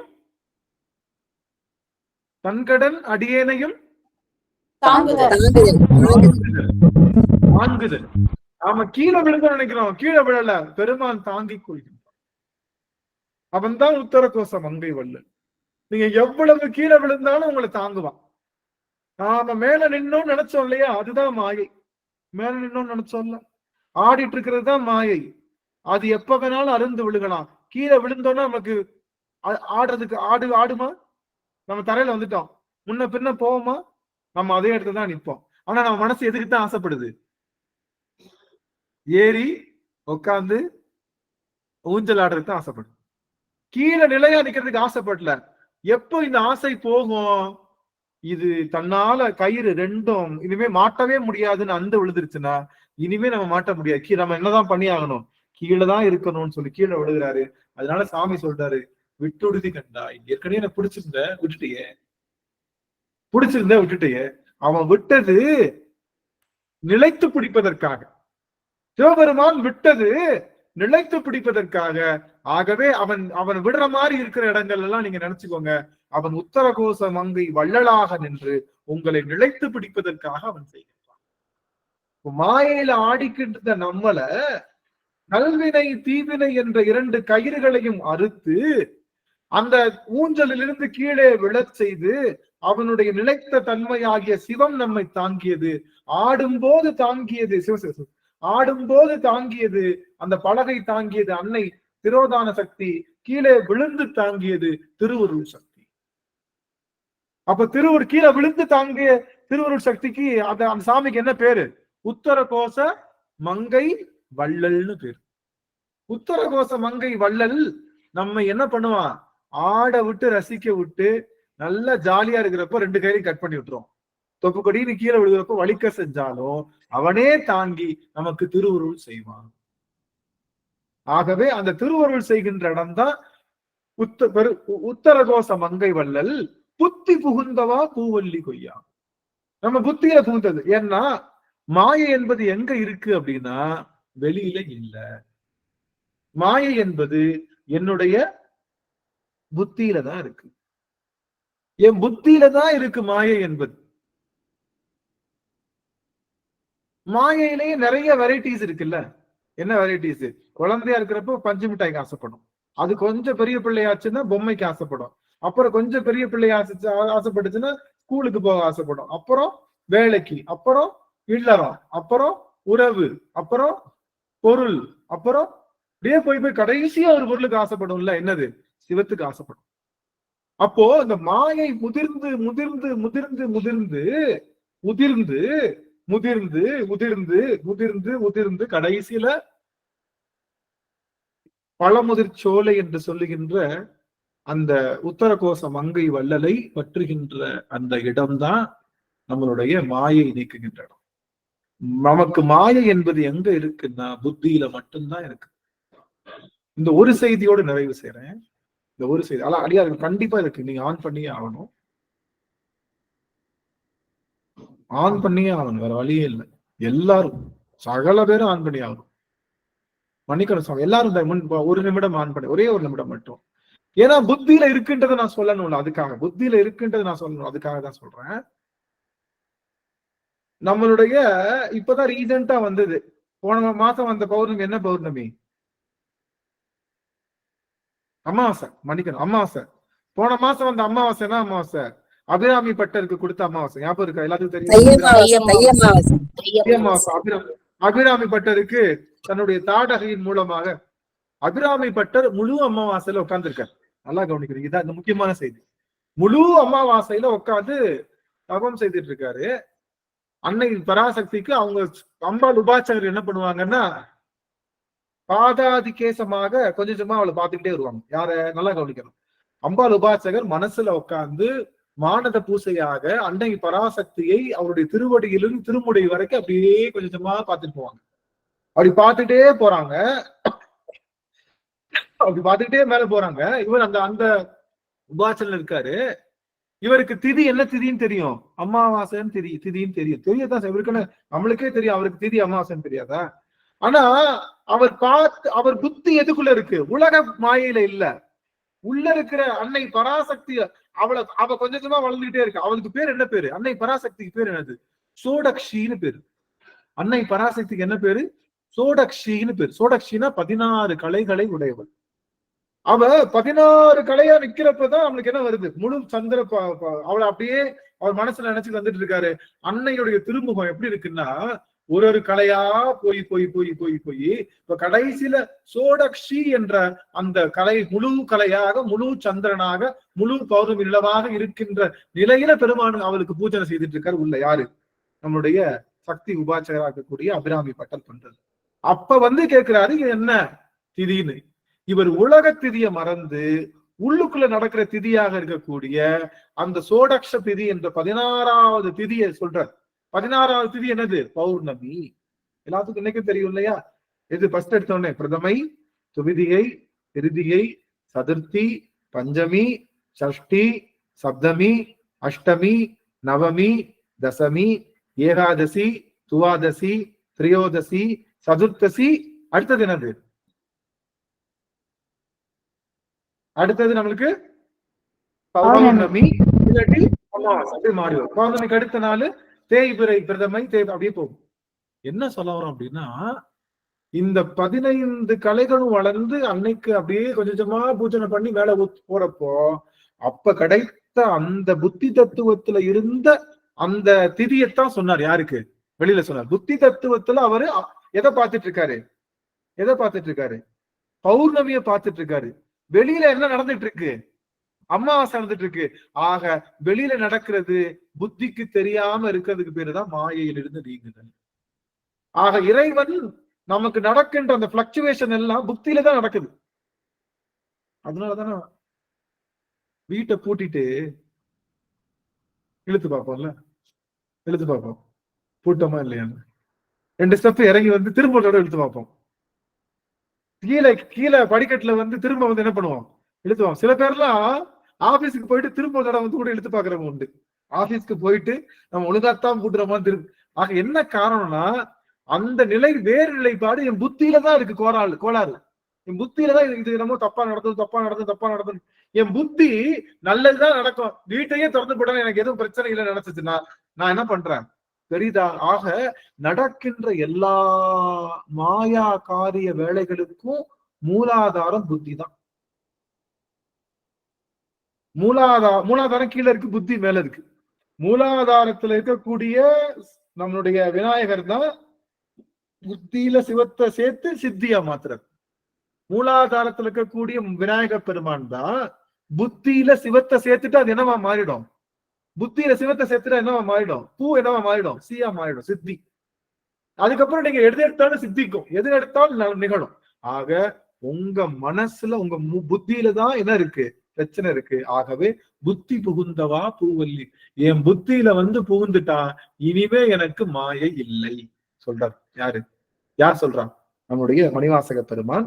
புத்தி புகுந்தவா பூ. யார் என் புத்தியில புகுந்தவன்? உத்தரகோச மங்கை வள்ளல். உத்தரகோச மங்கை வள்ளல்னா யாரு? ஆற்ற மாதிரி ஆட்டி கீழே இறக்கி நீ விடுறவன், அவன் உத்தரகோச மங்கை வள்ளல். அவன் யாரு? முக்தி முழு முதல் தருபவன், முக்தியை முழுதாகவும் முதலாகவும் தருபவன், முக்தி முழு முதல் தரும். அவன் யாரு? பித்தர் வடிவம் கொண்டவன், பிள்ளையுமாம் இருக்கின்றவன். அவன் யாருன்னா அத்தி உரித்து அது போர்த்தருளும் பெருந்துரையான். ஆக திருப்பெருந்துறையில் இருக்கக்கூடிய யானையை போர்த்து நிற்கக்கூடிய சிவபெருமான், அவன் பித்தன் வடிவு கொண்டு பிள்ளையுமா இருக்கிறான்னு நினைச்சிருக்கேன். அவனை சும்மா இட போட்டுறாத. அவன் யாரு? தேர் மன்னிக்கணும், பித்த வடிவு கொண்டு மன்னிக்கணும், முத்தி முழுமுதல் உத்தர கோச மங்கை. அவன் முத்தி முழுவதுமாக தருகின்றவன். ஏன்னா மத்த எல்லார்கிட்டையும் வாங்குற முக்தி என்ன முக்தி தான்? பின்னமான முக்தி, பிராக்ஷனல் முக்தி தான். 1/4, 3/4, 1/2, 1/0.5 அப்படிதான் கிடைக்கும். இவங்கிட்ட மட்டும் வாங்கினாதான் 1 முழுவதுமா கிடைக்கும். அது முதலாக கிடைக்கும். முதல்ல மித்தவிட முக்தி வாங்கின என்ன பண்ணோம்? மித்தவங்க நாராயணன் கிட்ட, அன்னை பராசக்தி கிட்ட, மத்த எல்லாருக்கிட்டையும் முக்தி வாங்கணும்னா நீங்க ஏதாவது டெபாசிட் பண்ணிருக்கணும். ஏதாவது டெபாசிட் பண்ணாதான் அதுக்கு கூலியா முக்தி கிடைக்கும். இவன் ஒருத்தன் தான் முதல் முக்தி. முதல் முக்தியில் என்னது? என்கிட்ட எதுவுமே இல்லாதனாலும் வச்சுக்க அப்படின்னு போட்டு கொடுப்பான். இந்த வச்சுக்க அப்படின்னு போட்டு கொடுக்குறவன் ஒருவன் தான். ஆக அவன்கிட்ட கிடைக்கக்கூடிய முழு முதல் முக்தி. அவன் உத்தரகோச மங்கை வள்ளல், அவன் பித்தர் வடிவு கொண்டவன், அவன் பிள்ளை வடிவம் கொண்டவன், அத்தி உரித்து போர்த்தருளுகின்ற ஆற்றலுடையவன். அவன் யாருன்னா புத்தி புகுந்து என்னுடைய மாயையை அழிக்கின்ற ஆற்றல் உடையவன் என்று சொல்லி பெருமான் பித்தர் வடிவ மாயையை நீக்குகின்றான். நம்மளுடைய வடிவம் பாக்குற வடிவம் இருக்குல்ல, இந்த இல்லூஷன்ஸ் எல்லாம் இருக்கு இல்லையா, இப்ப நடந்துகிட்டு இருக்கு எல்லாமே இருக்குல்ல, இது எல்லாம் உண்மையா பொய்யா? இப்ப நடக்குது இல்ல, நமக்கு நடக்குது இல்ல. நான் இடத்துல உட்காந்துருக்கேன், இங்க உட்காந்துருக்கேன், நான் பேசுறேன், நான் தினமும் தூங்குறேன், எந்திரிக்கிறேன், எல்லாம் நடக்குது. இது உண்மையா பொய்யா? எல்லாம் இல்ல, உண்மையா பொய்யா? மாயைதாங்க. மாயை என்பது உண்மையா பொய்யா? சரி, நீங்க மாயை இப்ப மாட்டிக்கிட்டீங்க. மாயை என்பது உண்மையா பொய்யா? உண்மைதாங்கிறது உண்மைதாங்க ஐயா. மன்னிக்கணும், யாருமே பொய்ன்னு சொல்லிடாதீங்க. எல்லாமே உண்மைதான். பொய்ன்னா என்ன அர்த்தம்? சைவ சித்தாந்தப்படி பொய்ன்னு என்ன அர்த்தம்? மாறுகின்ற பொருள் எல்லாமே பொய், நிலையானது இல்லாதது எல்லாமே பொய். நாம இப்ப சொல்லுங்க, நான் தூங்கிக்கிட்டு இருக்குது, நிற்கிறது எல்லாமே நிலையானதா? இல்ல. நிலைப்புத்தன்மையை பொறுத்து இது என்னது? பொய். ஆனா நிகழ்வது என்னமோ உண்மை. அப்ப மாறுகின்ற பொருள் எல்லாம் எனக்கு என்னது? பொய். மாறுகின்ற பொருள். அந்த மாறுகின்ற பொருள் எங்க இருக்குன்னா என் புத்தியில தான் இருக்கு. என் புத்தியில தானே மாறுது. சிவபெருமானையே மாத்திக்கிறோம்ல. சொக்கநாதர்கிட்ட போய் சொன்னா நல்லதா, இல்ல சிதம்பரத்துல கூடிய சித்தபேசன்ட்ட சொன்னா நல்லதா, பேரூர் பட்டீஸ்வர பெருமான்ட்ட சொன்னா நல்லதா, பாதிரி புலியூரான்ட்ட சொன்னா நல்லதா அப்படின்னு சிவபெருமான் கிட்ட போறதுக்கே நமக்கு என்ன வந்துருது? ஒவ்வொரு வடிவத்துக்கும் வேற வேற மாயை வரும். அப்ப சிவனுடைய வடிவத்துக்கே வேற வேற மாயை. நம்ம வீட்டுல வச்சிருக்கிற நடராஜர்னா ஒண்ணு, வெளியில இருக்கிற நடராஜர்னா ஒண்ணு, தில்லையில இருக்கிற நடராஜர்னா ஒண்ணு. தில்லை நடராஜர் நம்ம வீட்டு நடராஜர் ஒன்னா வேற வேறையா? வேற வேறையா? ஒண்ணுதான். நடராஜர் போட்டோ வச்சிருக்கேன், ஒண்ணுதான். தில்லை நடராஜர் இவனும் ஒண்ணுதான். நமச்சிவாய மந்திரம் சொல்றேன், தில்லை நடராஜரும் இதுவும் ஒண்ணுதான். அடியார்கள் திருவடி வணங்குறேன், தில்லை நடராஜரும் அதுவும் ஒண்ணுதான். மாற்று கருத்தே இல்ல. ஆனா நமக்கு என்னது? தில்லை பெருமானை பார்த்தா ஒரு மகிழ்ச்சி, இதை பார்த்தா நம்ம வீட்டு பிள்ளைதானே வச்சுக்கலாம். அந்த அது எங்க வருதுன்னா புத்தியில தான் இருக்கு. புத்தியில தான் இருக்காது. புத்தியில தான் வேற வேற இடம் சொல்லுது.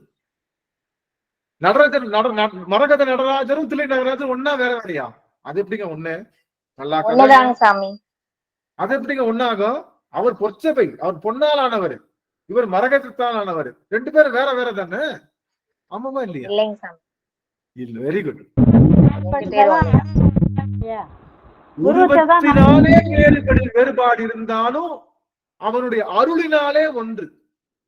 உருவினாலே வேறு இருந்தாலும் அருளினாலே ஒன்று என்பத என்னைக்கு என் பைக்கெட்ல இருக்கிற பர்ஸ்ல இருக்கக்கூடிய நடராஜர் போட்டோவும் நடராஜர் தில்லை நடராஜரும் ஒண்ணுன்னு நான் என்னைக்கு அப்படியே ஏங்க அந்த நடராஜருக்கு முன்னாடி கூணி குறுகி நிக்கிறோம். பாக்கெட்ல பர்ஸ்ல வச்சு நடராஜரை வச்சுக்கிட்டு நம்ம பேசாத பேச்ச பேசுறோம், ஓடாத. காரணம் என்ன? இவன் நம்ம பையதானே, அவன் தான் ஒரிஜினல், இவன் டூப்ளிகேட் அப்படின்னு நம்மளே சொல்றோம். உண்மைதானே? உண்மைதானே? இங்க அங்க இருக்கிறவனுக்கு பார்த்தா அப்படி பண்ணும். காரணம் என்னன்னா நம்ம புத்தியில ஏற்படுது. அப்ப புத்தி ஸ்திரமா இருக்கு அப்படின்னா, புத்தியில ஸ்திரமா இருக்குன்னா அப்போ நம்ம சிவபெருமான் நமக்கு மாயை நீக்குகின்றான். புத்தி நல்லா கவனிக்கணும். புத்தி சிவத்தோடு கலந்தது அப்படின்னா, புத்தி சிவத்தோடு கலந்ததுன்னா உங்களுக்கு மாயை நின்றோம், மாயை நீங்கிறோம். மாயை நீங்குவதற்கு புத்தியை சிவத்தோடு இணைக்கணும். இந்த புத்தியை சிவத்தோடு இணைக்கணும்னா ஒண்ணும் கிடையாது. நீல நினைந்தடியே உமை நித்தலும் கை தொழுவே, நீல நினைந்தடியே உமை நித்தலும் கை தொழுவே. அப்படி பெருமான நீல நிலை இப்ப நினைச்சோம்னா, இப்ப எவ்வளவு நேரம் நினைச்சிருக்கோம்?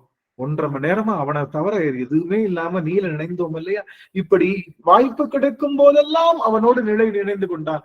புத்தியிலே பெருமான் புகுவான். அதனால பெருமான நினைக்கிறது தான் நீங்க செய்யற சிவபூசை. பணக்கை மும்மத வேளமுறித்தவன் நினைப்பவர் மனமே கோயிலா கொண்டவன், நினைப்பவர் மனமே கோயிலா கொண்டவன். முடிங்க யாராச்சும். அனைத்து வேடமாம் அம்பல கூத்தனை நினைத்தனும் மறந்து உய்வனோடு ஆணை முடிச்சிட்டங்க. பொழுதும் மறந்து உய்வனும். சிவபெருமானை திணையளவும் மறைந்தா நமக்கு உய்வு கிடையாது. சிவபெருமானை ஒரு திணைனா என்னது? ரவை இருக்குல்ல, ரவை ஒரு ரவை எடுத்தீங்கன்னா வருது பேர் தான் திணை.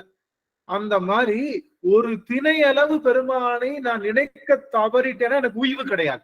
உய்வுன்னா என்னது? எனக்கு வழி கிடையாது, எனக்கு முன்னேற்றம் கிடையாது, எனக்கு மேன்மை கிடையாது. அப்படிப்பட்ட பெருமான் யார்?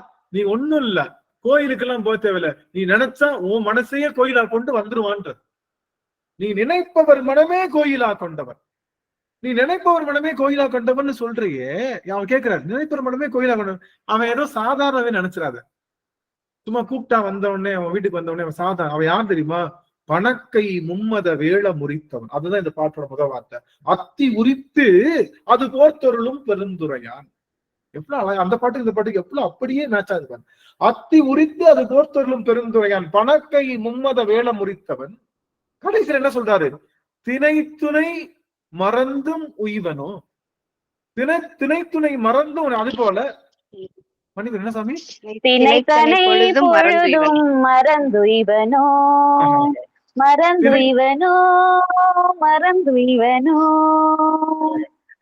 சாந்தி அம்மாவுக்கே உரிய பாடல். அம்மாவுக்கு எத்தனை முறை சொன்னாலும் அந்த பாட்டை வந்து பணக்கை உம்மதையும் அந்த பாட்டை வந்து அம்மா அவ்வளவு அழகா பிரிச்சு. அவங்களுக்கு ஒரு சில பாட்டு வந்து அவங்களுடைய சோலோட கலந்த பாடல்கள் நிறைய பாடு. அது இந்த பாட்டும் அது நமக்கு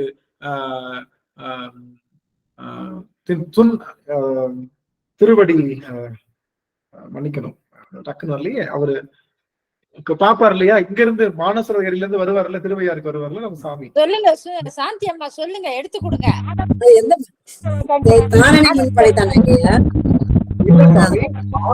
கைலாயத்திலிருந்து நாள் கடந்து இங்க வர சொல்லி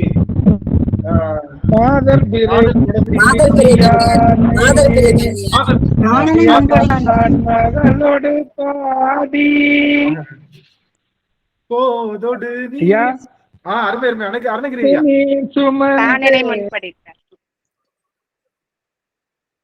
இது மாதர் பிறை கண்ணி. அந்த மாதர் பிறை கண்ணியானை இப்ப அந்த இப்ப பாடின பாட்டு ஐவர் உண்டிங்க ஆட்டமாடி, இதெல்லாம் அம்மாவோட கொஞ்சம் ஸ்பெஷலான பாடல்கள். அதெல்லாம் அம்மா வந்து ரொம்ப உள்ள போயிருவாங்க, திரும்ப அவங்க வெளியில வந்து கூட்ட முடியாது. அந்த மாதிரியான பாடல்கள் ரொம்ப வேழமுறித்தவன் நினைப்பவனும் கோயிலா கொண்டவன் பனைக்கை மும்மத ஏழும் முறித்தவன் நினைப்பவர் மனம் கோயிலா கொண்டவன் அனைத்தும் வேடமாம் அம்பல கூத்தனை தினைத்தனை பொழுதோ மருந்துய்வனோ அனைத்தும் வேடமாம் அம்பல கூத்தனை தினைத்தனை பொழுதோ மருந்துய்வனோ மருந்துய்வனோ மருந்துய்வனோ. அனைத்தும் வேடமாய் அம்பல கூத்தனைன்னு சொன்ன அந்த கணம் அப்படியே கண் முன்னாடி நடராஜ பெருமான் விஸ்வரூப தரிசனமா காட்சி கொடுத்தது போல அப்படி அணைந்தது. ரொம்ப மகிழ்ச்சி. என்ன சொல்ல வரேன்னா, அத பாட்டுல சொன்ன அதே கரிதான் அத்தி உரித்து அது போர்த்தொருளும் பிள்ளை பெருந்துரையா கடைசியில புத்தி புகுந்தவானா திணைத்துணையும் மறந்து இவன் திணைத்துணையும் மறக்காம இருக்கிறது பேர் என்னது? பெருமானை திணைத்துணையும் மறக்காம இருக்கிறது பேர் என்னது? புத்தி புகுதல். புத்தியில பெருமான் புகுதல் என்பது ஒரு திணையளவும் பெருமானை மறக்காமல் இருக்கணும். அதுதான் பெருமான் புத்தி. அப்படி பெருமான் புத்தியில புகுந்துட்டான்னா நமக்கு மாயை என்ற காரியங்களிலிருந்து நீங்க முடியும் என்பது திண்ணமான காரியம். ஆகவே பெருமானை நீங்க எவ்வளவு ஆழமா நினைக்கிறீங்க. பெருமான் எல்லாம் நினைக்கிறோம். 5 மணி நேரம் நினைக்கிறேன், 6 மணி நேரம் நினைக்கிறேன். ஒரு ஆழமா நினைக்கும் போது அதுல ஏற்படுகின்ற உணர்வின் மூலமாக உங்களுக்கு கண்கள்ல நீர் பெருக்கி உங்களுடைய வாழ்வியல்ல ஒரு மாற்றம் ஏற்பட்டு நல்ல நெறிக்குள்ள நீங்க போறதா இருந்தாத்தான் பெருமான் நீங்க நினைச்சதுக்கு சமம்.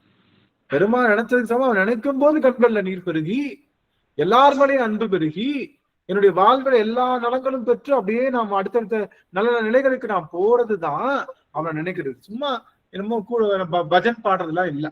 சரி, அந்த வகையில நாம இந்த என்ன மாயை இது பித்த வடிவு மாயையை நமக்கு நீக்குகின்றது. பித்த வடிவு என்பது பார்க்கிற பொருள் எல்லாம் நம்ம ஆசைப்படுற அந்த மாயையை நீக்குகின்றது என்று சொல்லி இந்த அளவிலே நிறைவு செய்கின்ற. அடுத்து வருகின்ற வெள்ளிக்கிழமை, எல்லாம் கவனிங்க, வருகின்ற வெள்ளிக்கிழமை சிவராத்திரி என்பதனால இங்க எத்தியோப்பியால எம்பசியில சிவராத்திரி செய்யணும், கண்டிப்பா வரணும் நீங்க அப்படின்ற மாதிரி ஒரு சின்ன ஒரு விண்ணப்பம் இங்க உள்ள இந்தியன் எம்பசி கூப்பிட்டு இருக்காங்க. அதனால அதுக்கு அடியன் விண்ணப்பிச்சிருக்கேன். அதுக்கு சாங்ஷன் இன்னும் பண்றாங்களா பண்ணலையான்னு தெரியல. அவங்க இது மாதிரி யார் யார் இருக்கீங்களோ நீங்க நாமினேட் பண்ணுங்க. உங்களை இருந்ததுன்னா நாங்க எம்பசியில இந்தியன் எம்பசியில நாங்க உங்களுக்கு இதை வாய்ப்பு கொடுக்குறோம்னு சொல்லியிருந்தாங்க. அதனால சப்போஸ் வாய்ப்பு கொடுக்கறதா இருந்தா நான் எதுக்காக அங்க போறேன் அப்படின்னா, நம்ம அடியார் பிறப்புக்கு சிவத்தை பெருக்கியாச்சு ஓரளவுக்கு. அங்க இருக்கக்கூடிய யாராவது ஒருவருக்காவது சிவம் பெருக்கிறதுக்கு எனக்கு ஒரு வாய்ப்பு கிடைச்சா, சிவம் அறியாதவர்களுக்கு ஒரு வாய்ப்பு கிடைச்சா, இங்க இருக்கக்கூடிய மக்கள், நம்ம தமிழக மக்கள், இந்திய மக்கள்லாம் ஒரு 100 பேர் 150 பேர் வருவாங்க. அவங்க கிட்ட உண்மை சிவத்தை ஓரளவுக்கு எடுத்து சொல்லி ஒரு சிவத்தை கிட்ட சொல்லணும் அப்படின்னு நான் பாக்குறேன். அந்த வகை போன வருஷம் நம்ம பண்ணணும் இல்லைங்கய்யா, போன வருஷம் நம்ம பண்ணணுமே. அதனால இந்த வட்டம் அடியன் 10 மணினா இங்க இருக்கிற 8:30 இங்க 10:30 ஆயிடும். அப்படி 11 மணி ஆகுதுன்னா உங்களுக்கு நான் லிங்க் போடுறேன். வந்துட்டேன்னா வீட்டுக்கு வந்துட்டா லிங்க் போடுறேன். 11 மணில நம்ம தொடர்ந்து இருக்கலாம். உங்களுக்கு வாய்ப்பு இருக்கிறவங்க நம்ம கொடுத்தோம் இணைந்து இருக்கலாம். அதனால சப்போஸ் அடியே நீங்க வந்துட்டேன்னா லிங்க் போட்டுறேன் அதனால அன்னைக்கு 6 மணிக்கு நடக்கின்ற நம்மளுடைய அமர்வு கொஞ்சம் அது முன்ன பின்ன இருக்கும். அங்க சப்போஸ் நாமினேட் ஆகல, இல்ல அவங்க வேற அவங்கள வச்சு பண்றாங்க, நமக்கு அனுமதி வழங்கல அப்படின்னா கண்டிப்பா அடியன் நான் லிங்க் போடுறேன். அதனால இதுதான் நிகழ்ச்சி. அங்க எம்பசியில அவங்க இங்க யாரும் எடுத்து செய்யறதுக்கு இல்லவே இல்லை. இங்க அவ்வளவு பெரிய சிவராத்திரி எடுத்து செய்யறதுக்கு இல்லை. ஆனா எம்பசி இந்தியன் எம்பசி அது நல்லா எடுத்து செய்யணும்னு ஆசைப்படுறாங்க. அதனால அடியனுக்கு ஒரு சின்ன அழைப்பு வந்திருக்கு. அந்த அழைப்புக்கு கிடைச்சதுன்னா அங்க போயிட்டு முடிஞ்சா அங்க இருந்து லைவ் கூட நான் ஏதாவது போட்டு விடுறேன். அங்க லைவ் போட்டு விடுறேன். இந்தியன் எம்பசியில பண்ணி அங்க இருந்து யாரும் உங்க லைவ் கூட போடுறேன். நீங்க எல்லாரும் அங்க இருந்து கூட பாக்குற மாதிரி பண்ணிக்கலாம்னு சொல்லி இந்த அளவுல பித்தர் வடிவு மாயை நீக்குதல் என்பது சிவபெருமானை புத்தியிலே புகுத்துதல் என்று சொல்லி, சிவபெருமானை புத்தியிலே புகுத்துதல் என்பது அவனை நினைத்து கொண்டே இருக்கு. அவனை திட்டுறதுக்காவது நினைச்சிட்டு இருங்க, 4 வெளுக்கிறது அடிக்கிறதுக்காவது அவனை நினைங்க. அவனை நினைத்து கொண்டே இருங்க. அவன் உங்களுடைய மாயையெல்லாம் நீக்கி நீங்க வேண்டுகின்ற அத்தனை வரங்களையும் தர வேண்டும் என்று சொல்லி அத்தனை அடியார்களுக்கும் சிவராத்திரி நல்வாழ்த்துக்களையும் முன்கூட்டியே அடியேன்னு சொல்லி, நமக்கு சிவராத்திரி, எனக்கு சிவராத்திரி என்பது பெருசா முன்னாடி எல்லாம் பெருசா தெரியும், இப்பெல்லாம் பெருசா தெரியாது. ஏன்னா நமக்கு எல்லா நாளும் சிவராத்திரி தான். சிவத்தை என்னைக்காவது ஒரு நாள், மற்றவங்களுக்கு எல்லாம் அவங்களுக்கு ஒரே ஒரு நாள் கொண்டாடுறாங்க சிவராத்திரிய. நமக்கு சிவனை எல்லா நாளும் எல்லா நிமிடமும் கொண்டாடுறதுனால சிவராத்திரி எனக்கு ரொம்ப புதுசா தெரியாது, அது ரொம்ப பெருசா தெரியாது. அதனால நான் கேட்டுக்கிற விஷயம் சிவபித்தர்கள் வச்சுக்கோங்க, சிவபித்தர்கள் நம்மள. நான் என்ன கேட்கிறேன்னா, நான் எதுவும் தெரியாத சிவனடியார்களுக்கு, ஏதாவது ஒரு ஒண்ணும் தெரியாதவங்கள சிவராத்திரி அன்னைக்கு கூப்பிட்டு ஒரு ஏதாவது சிவபூசை பண்ண கொஞ்சம் உதவி செய்யுங்க. அது மாதிரி ஏதாவது தெரியாதவங்க யாராவது இருக்காங்களா, யாராவது கூப்பிட்டு சிவபூசை பண்ணுங்கப்பா. ஒரு சின்ன சிவலிங்க திருப்பணியை ஒரு கிஃப்டா ஒரு 20 ரூபா தான் வரும்.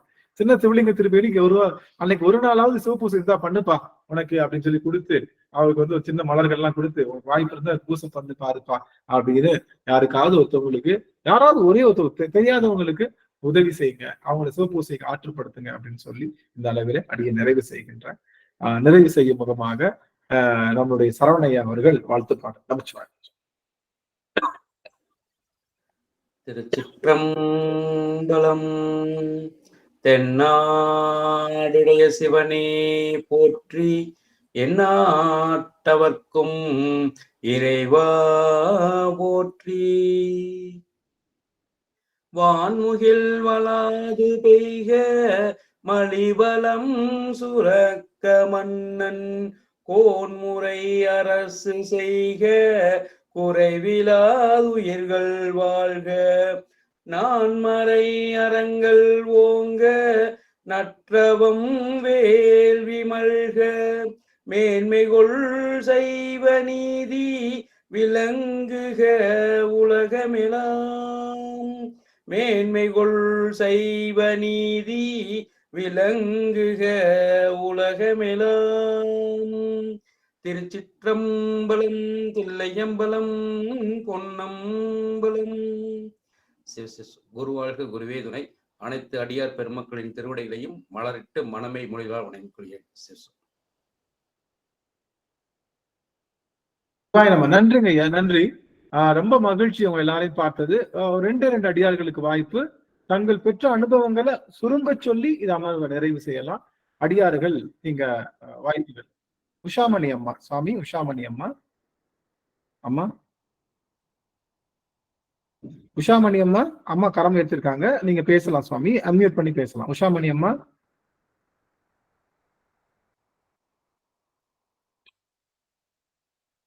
அம்மா கேக்குது. சரி, மற்ற அடியார்கள் யாரும் அம்மா தெரியல, என்ன தெரியல, அம்மா பேச முடியல சுவாமி. பரவாயில்ல. நீங்க வாய்ப்பு இருக்கிறப்ப குரல் பதிவா கொடுங்க சாமி, குரல் பதிவா கொடுங்க. நல்லது. மற்ற அடியார்கள் பேசலாம். யாராவது அடியார்கள் வாய்ப்பு இருந்தா தங்களுடைய அனுபவங்களை ஓரிரு வார்த்தைகள்ல சொல்லலாம்.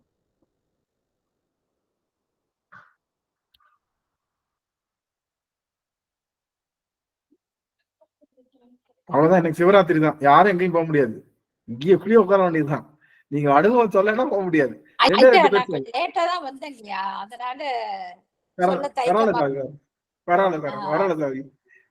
அதாவது சித்த வடிவு தான் நீங்க சொன்னதீங்க, இந்த வடிவம் தான், அது வடிவமாய் தான் இப்ப சொன்னது. இது வந்து ஒரு கருத்து என்னன்னா, நம்ம இறைவனை புத்தியில கொண்டு வரணுங்க. நம்ம மாயில இருந்து நீங்கணும்னா நம்ம புத்தியில நல்ல விஷயத்த கொண்டு, அதாவது இறைவனை நீல நினைந்து நினைத்துக்கிட்டே இருக்கணும், எந்த காலமும் நினைத்துக்கிட்டே இருக்கணும். அந்த மாதிரி நினைத்துக்கிட்டே இருந்தாதான் நம்ம மாயிலிருந்து நீங்கலாம். இல்லைன்னா மாயிலே தான் நம்ம உழண்டு கொண்டிருப்போம். அதுக்குதான் நீங்க உத்தரகோச மங்கைன்னு ஏற்கனவே அந்த வரலாறு சொல்லியிருக்கிறீங்க. ரொம்ப சிறப்பான உத்தரனா என்ன, அந்த உத்தரகோச மங்கை வரலாறே ரொம்ப அழகா எடுத்துருந்தீங்க. அது மட்டும் நாங்க ஒரு அப்படியே ரெக்கார்ட் பண்ணி வைக்கணும்னு நினைக்கிறதுங்க. அது நீங்க அந்த ஸ்பீச்சை எடுத்து அதை அப்படியே தனிப்பட்ட முறையில அப்படியே ரெக்கார்ட் பண்ணி நம்ம வச்சுக்கணும்னு நினைக்கிறது, அது மறந்து போயிடுதுங்க. அது எந்த தோப்பும் கண்டுபிடிச்சுதான் பார்க்கணும். அந்த மாதிரி உத்தரகோச மங்கை விளக்கமா அழகா கொடுத்துட்டீங்க. அது என்ன உத்தரனா என்ன, எதை தாங்கி பிடிக்குது அப்படின்னா. அந்த மாதிரி நம்ம ஊஞ்சல்ல உக்காட்டு, ஏன்னா ஊஞ்சல்ல ஒரு ஆசை ஆடிக்கிட்டு இருப்போம். ஏன்னா அந்த உலக மாயில நம்ம ஆடிக்கொண்டுதான் இருப்போம், இங்க போறதா அங்க போறதான்னு ஆடிட்டு தான் இருப்போம். அப்ப அந்த சங்கிலி வந்து ஒரு காலத்துல, அந்த கயிறோ சங்கிலி ஒரு காலத்துல அறுக்கக்கூடியதான். நம்ம என்னைக்காவது நிலையா இருக்காது. அது வந்து ஒரு காலத்துல அழிந்து விடக்கூடியது. அப்ப நம்ம இறைவனை வந்து நம்ம கீழே விழக்குள்ள யார் தாங்கி பிடிப்பானா இறைவன் தான் தாங்கி பிடிப்பார். அந்த விளக்கம் தான் இப்ப நீங்க எடுத்து சொன்னீங்க, பித்த வடிவு கொண்டு அப்படின்னு. அவன் தான் தாங்கி பிடிக்கிறான்.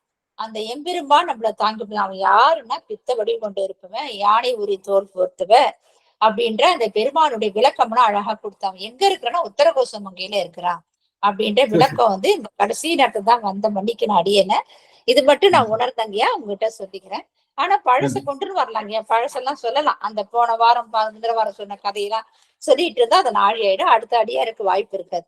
அதனால ரொம்ப சிறப்பான கருத்து. இதன் மூலியமா நான் உணர்ந்து கொண்டேன் ஐயா. சிவாயன திருச்சிற்றம்பலம்.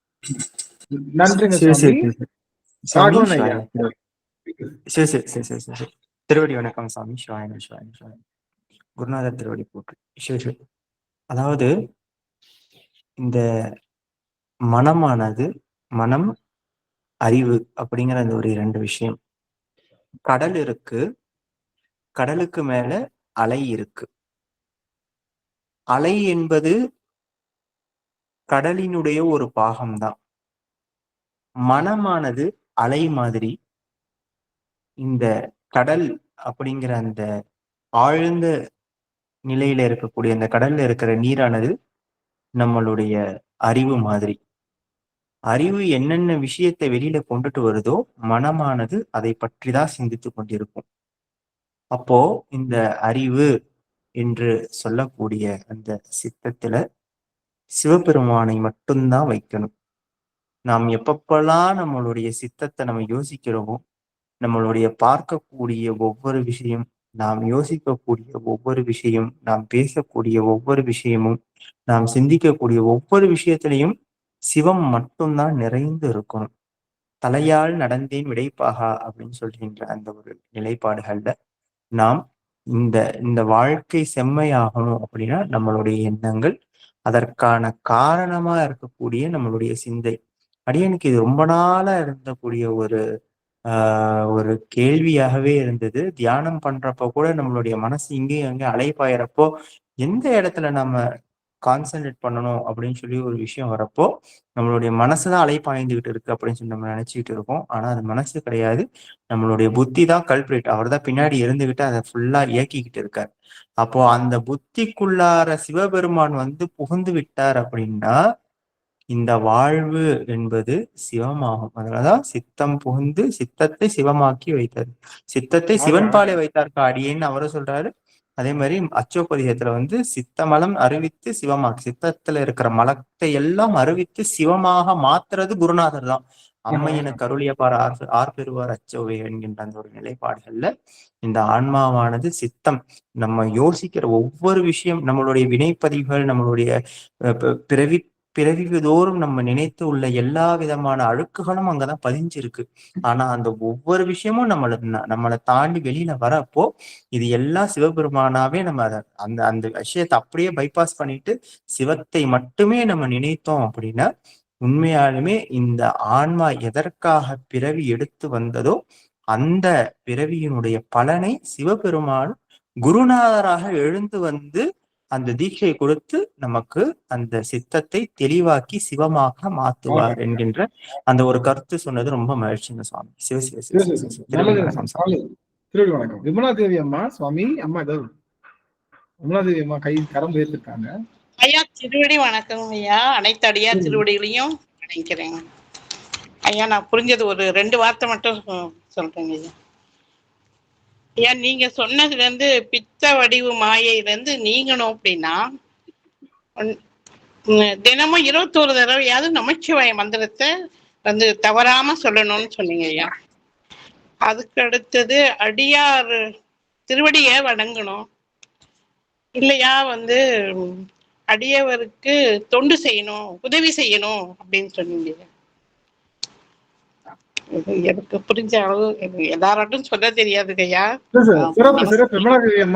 அருமையான தகவல், ரொம்ப அருமையா வந்து நீங்க புரிஞ்சிருக்கீங்க சுவாமி. மகிழ்ச்சி. சுபாஷினி அம்மா சுவாமி. நன்றிங்க ஐயா. நன்றிங்க. சிவாய் நமங்க ஐயா. திருவடி வணக்கம் ஐயா. அனைத்தடியா திருவடின்னு வணக்கம் சாமி. குருநாதர் திருவடி வணக்கம் சாமி. இதுல இருந்து இன்னைக்கு என்ன இதுல இருந்து என்ன புரிஞ்சுதுன்னா, அப்பா எல்லா இதுலயுமே ஒரு நடராஜர் சிலையில தான் இருப்பாருன்னு இல்ல, அவரை எப்படி நம்ம பாக்குறோமோ அத்தனையும் அவராதான். இதுக்குதான் அவ்வளவு மதிப்பு, அதுக்குதான் அவ்வளவு மதிப்பு, அப்படியெல்லாம் இல்ல. எல்லாமே சிவபெருமான் தான். நடராஜரா பார்த்தாலும் அவர் தான், சொக்கநாதரா பார்த்தாலும் அவர் தான். அப்படிங்கிற அந்த மாயைய நீக்கணும். அப்புறம் சித்தம் எல்லாமே சிவமயம்தான். சித்தத்துல எந்த அளவுக்கு நம்ம பதிய வைக்கணுமோ அது அந்த அந்த அளவுக்கு வினை தீர்ந்து அந்த சித்தத்துல எப்படி இருக்காரோ அதை வச்சுதான் சிவமயமாவே நம்ம அவர்கிட்ட போக முடியும் அப்படிங்கறத ஒண்ணு. அதுக்கப்புறம் அதாவது மாயை நீக்குதல்ங்கிறது என்ன அப்படிங்கிறது ரொம்ப தெளிவா புரிஞ்சுதுங்க ஐயா நீங்க சொன்ன இதுல. அதாவது சிவபெருமானோட மாயை கூட நீக்கணும் அப்படிங்கறத தெளிவா புரிஞ்சுது. இப்படிதான் பார்க்கணும், அப்படிதான் பார்க்கணும், நடராஜர்னாதான் அப்பா அப்படியெல்லாம் இல்ல, எல்லாமே அவர் தான் அப்படிங்கறத புரிஞ்சுதுங்க ஐயா. அதுக்கப்புறம் அந்த உத்தரகோச மங்கையோடது சொல்லும் போது ஸ்டார்டிங்கே அவர் நம்மளதான் பிடிச்சிருக்காரு. அவர் தான் முதல் நம்மள எதுவுமே தெரியாத போது நம்மள தூக்கி பிடிச்சவர் அவர் தான் அப்படிங்கறத தெளிவா சொன்னீங்க. அதுக்கப்புறம் நம்ம அந்த மாயையில ஒவ்வொன்றுக்குள்ளையா வர வர வர வர வர அந்த கயிறு அந்த ஆளும் அப்போ அவர் தான் தாங்கி நிக்கிறாரு.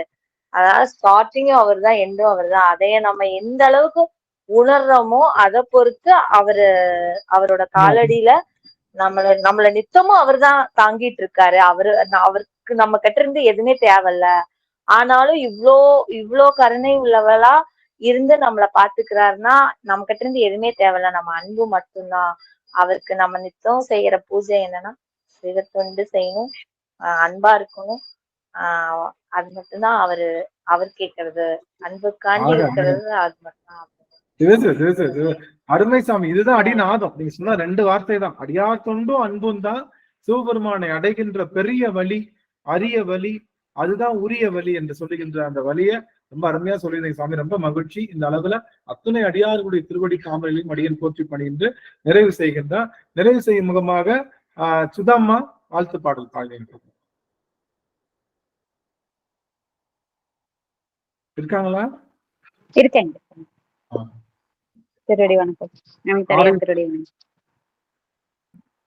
ஆறிரு தடந்தோள் வாழ்க, அருமுகம் வாழ்க, வெப்பை கூறுசை தனிவேல் வாழ்க, குக்குடம் வாழ்க, செவ்வே ஏறிய மஞ்சை வாழ்க, யானை தன்ன நன்கு வாழ்க, மாறிலா வள்ளி வாழ்க, வாழ்க சீரடியாரே மாறிலா வள்ளி வாழ்க, வாழ்க சீரடியாரெல்லாம். திருச்சிற்றம்பலம். வெற்றிவேல் முருகனுக்கு அரோகரா. வெற்றிவேல் முருகன் கரோகரா, ஞானவேல் முருகன் கரோகரா. அத்தனை அடியார்கள் திருவடியும் வணங்குகிறேன். அத்தனை அடியார்களுக்கும் இனிய சிவன் இரவு, அதாவது சிவராத்திரி நல்வாழ்த்துக்கள். சிவன் இரவு என்று சொல்லுகின்ற சிவராத்திரி நல்வாழ்த்துக்கள். எல்லாரும் மிகச்சிறப்பாக சிவராத்திரியை கொண்டாடுங்க. நம்ம எல்லாரும் தவம் செய்து காத்திருக்கக்கூடிய காலம் அந்த காலம். அதுதான் லிங்கோத்பவ காலம்னு சொல்லுவாங்க. அந்த லிங்கோத்பவ காலம், லிங்கம் உதித்த காலமே சிவராத்திரி தான். கார்த்திகை என்பது நமக்கு பெருமான் பேரண்ட நாயகனாக ஒளி பெருஞ்சோதியாக நின்ற காலம். அதனால கார்த்திகை முடிந்து வருகின்ற இந்த சிவராத்திரி பெருமான் எல்லா வளங்களையும் உங்களுக்கு தரணும். சிவபூசை செய்வதற்கு ஏதுவான விஷயங்களை தரணும். குருநாதருடைய குருவருள் எல்லாருக்கும் கிடைத்து நிற்கணும். சிவத்து அப்படின்னு சொல்லி அத்தனை அடியார்களுடைய திருவடி தாமரைகளையும் வணங்கி மகிழ்கின்ற அடியார்கள். தீக்கை என்பது என்ன அப்படின்னா கையினால வாங்குவதல்ல, மானசீகமாகவே உங்களுக்கு வந்து சேரும். மானசீகமாவே உங்க எல்லாருக்கும் வந்து சேரும் அப்படின்னு சொல்லி குருநாதருடைய குருவரும் உங்க எல்லாருக்கும் வந்து சேரும் சொல்லி அடியனும் தவம் செய்து உங்களுக்காக காத்திருக்கேன். பெருமானுடைய பெரும் அந்த கருணை உங்களுடைய ஆன்மாவிலே பதிந்து உங்களுடைய உள்ளங்களிலும் இல்லங்களிலும் பெருகி எல்லா நலங்களையும் பேருபகாரங்களையும் இகபர சௌபாக்கியத்தையும் தர வேண்டும் என்று சொல்லி உங்களை எல்லாரையும் அடியன் குருநாதர் திருவடி பணிந்து வாழ்த்தி இந்த அமர்வினை நிறைவு செய்கின்ற சிவாய நம. அடியார்கள் உத்தரவு வாங்கிக்கலாம். அமைச்சுவார் சிவசிவ உத்தரவு.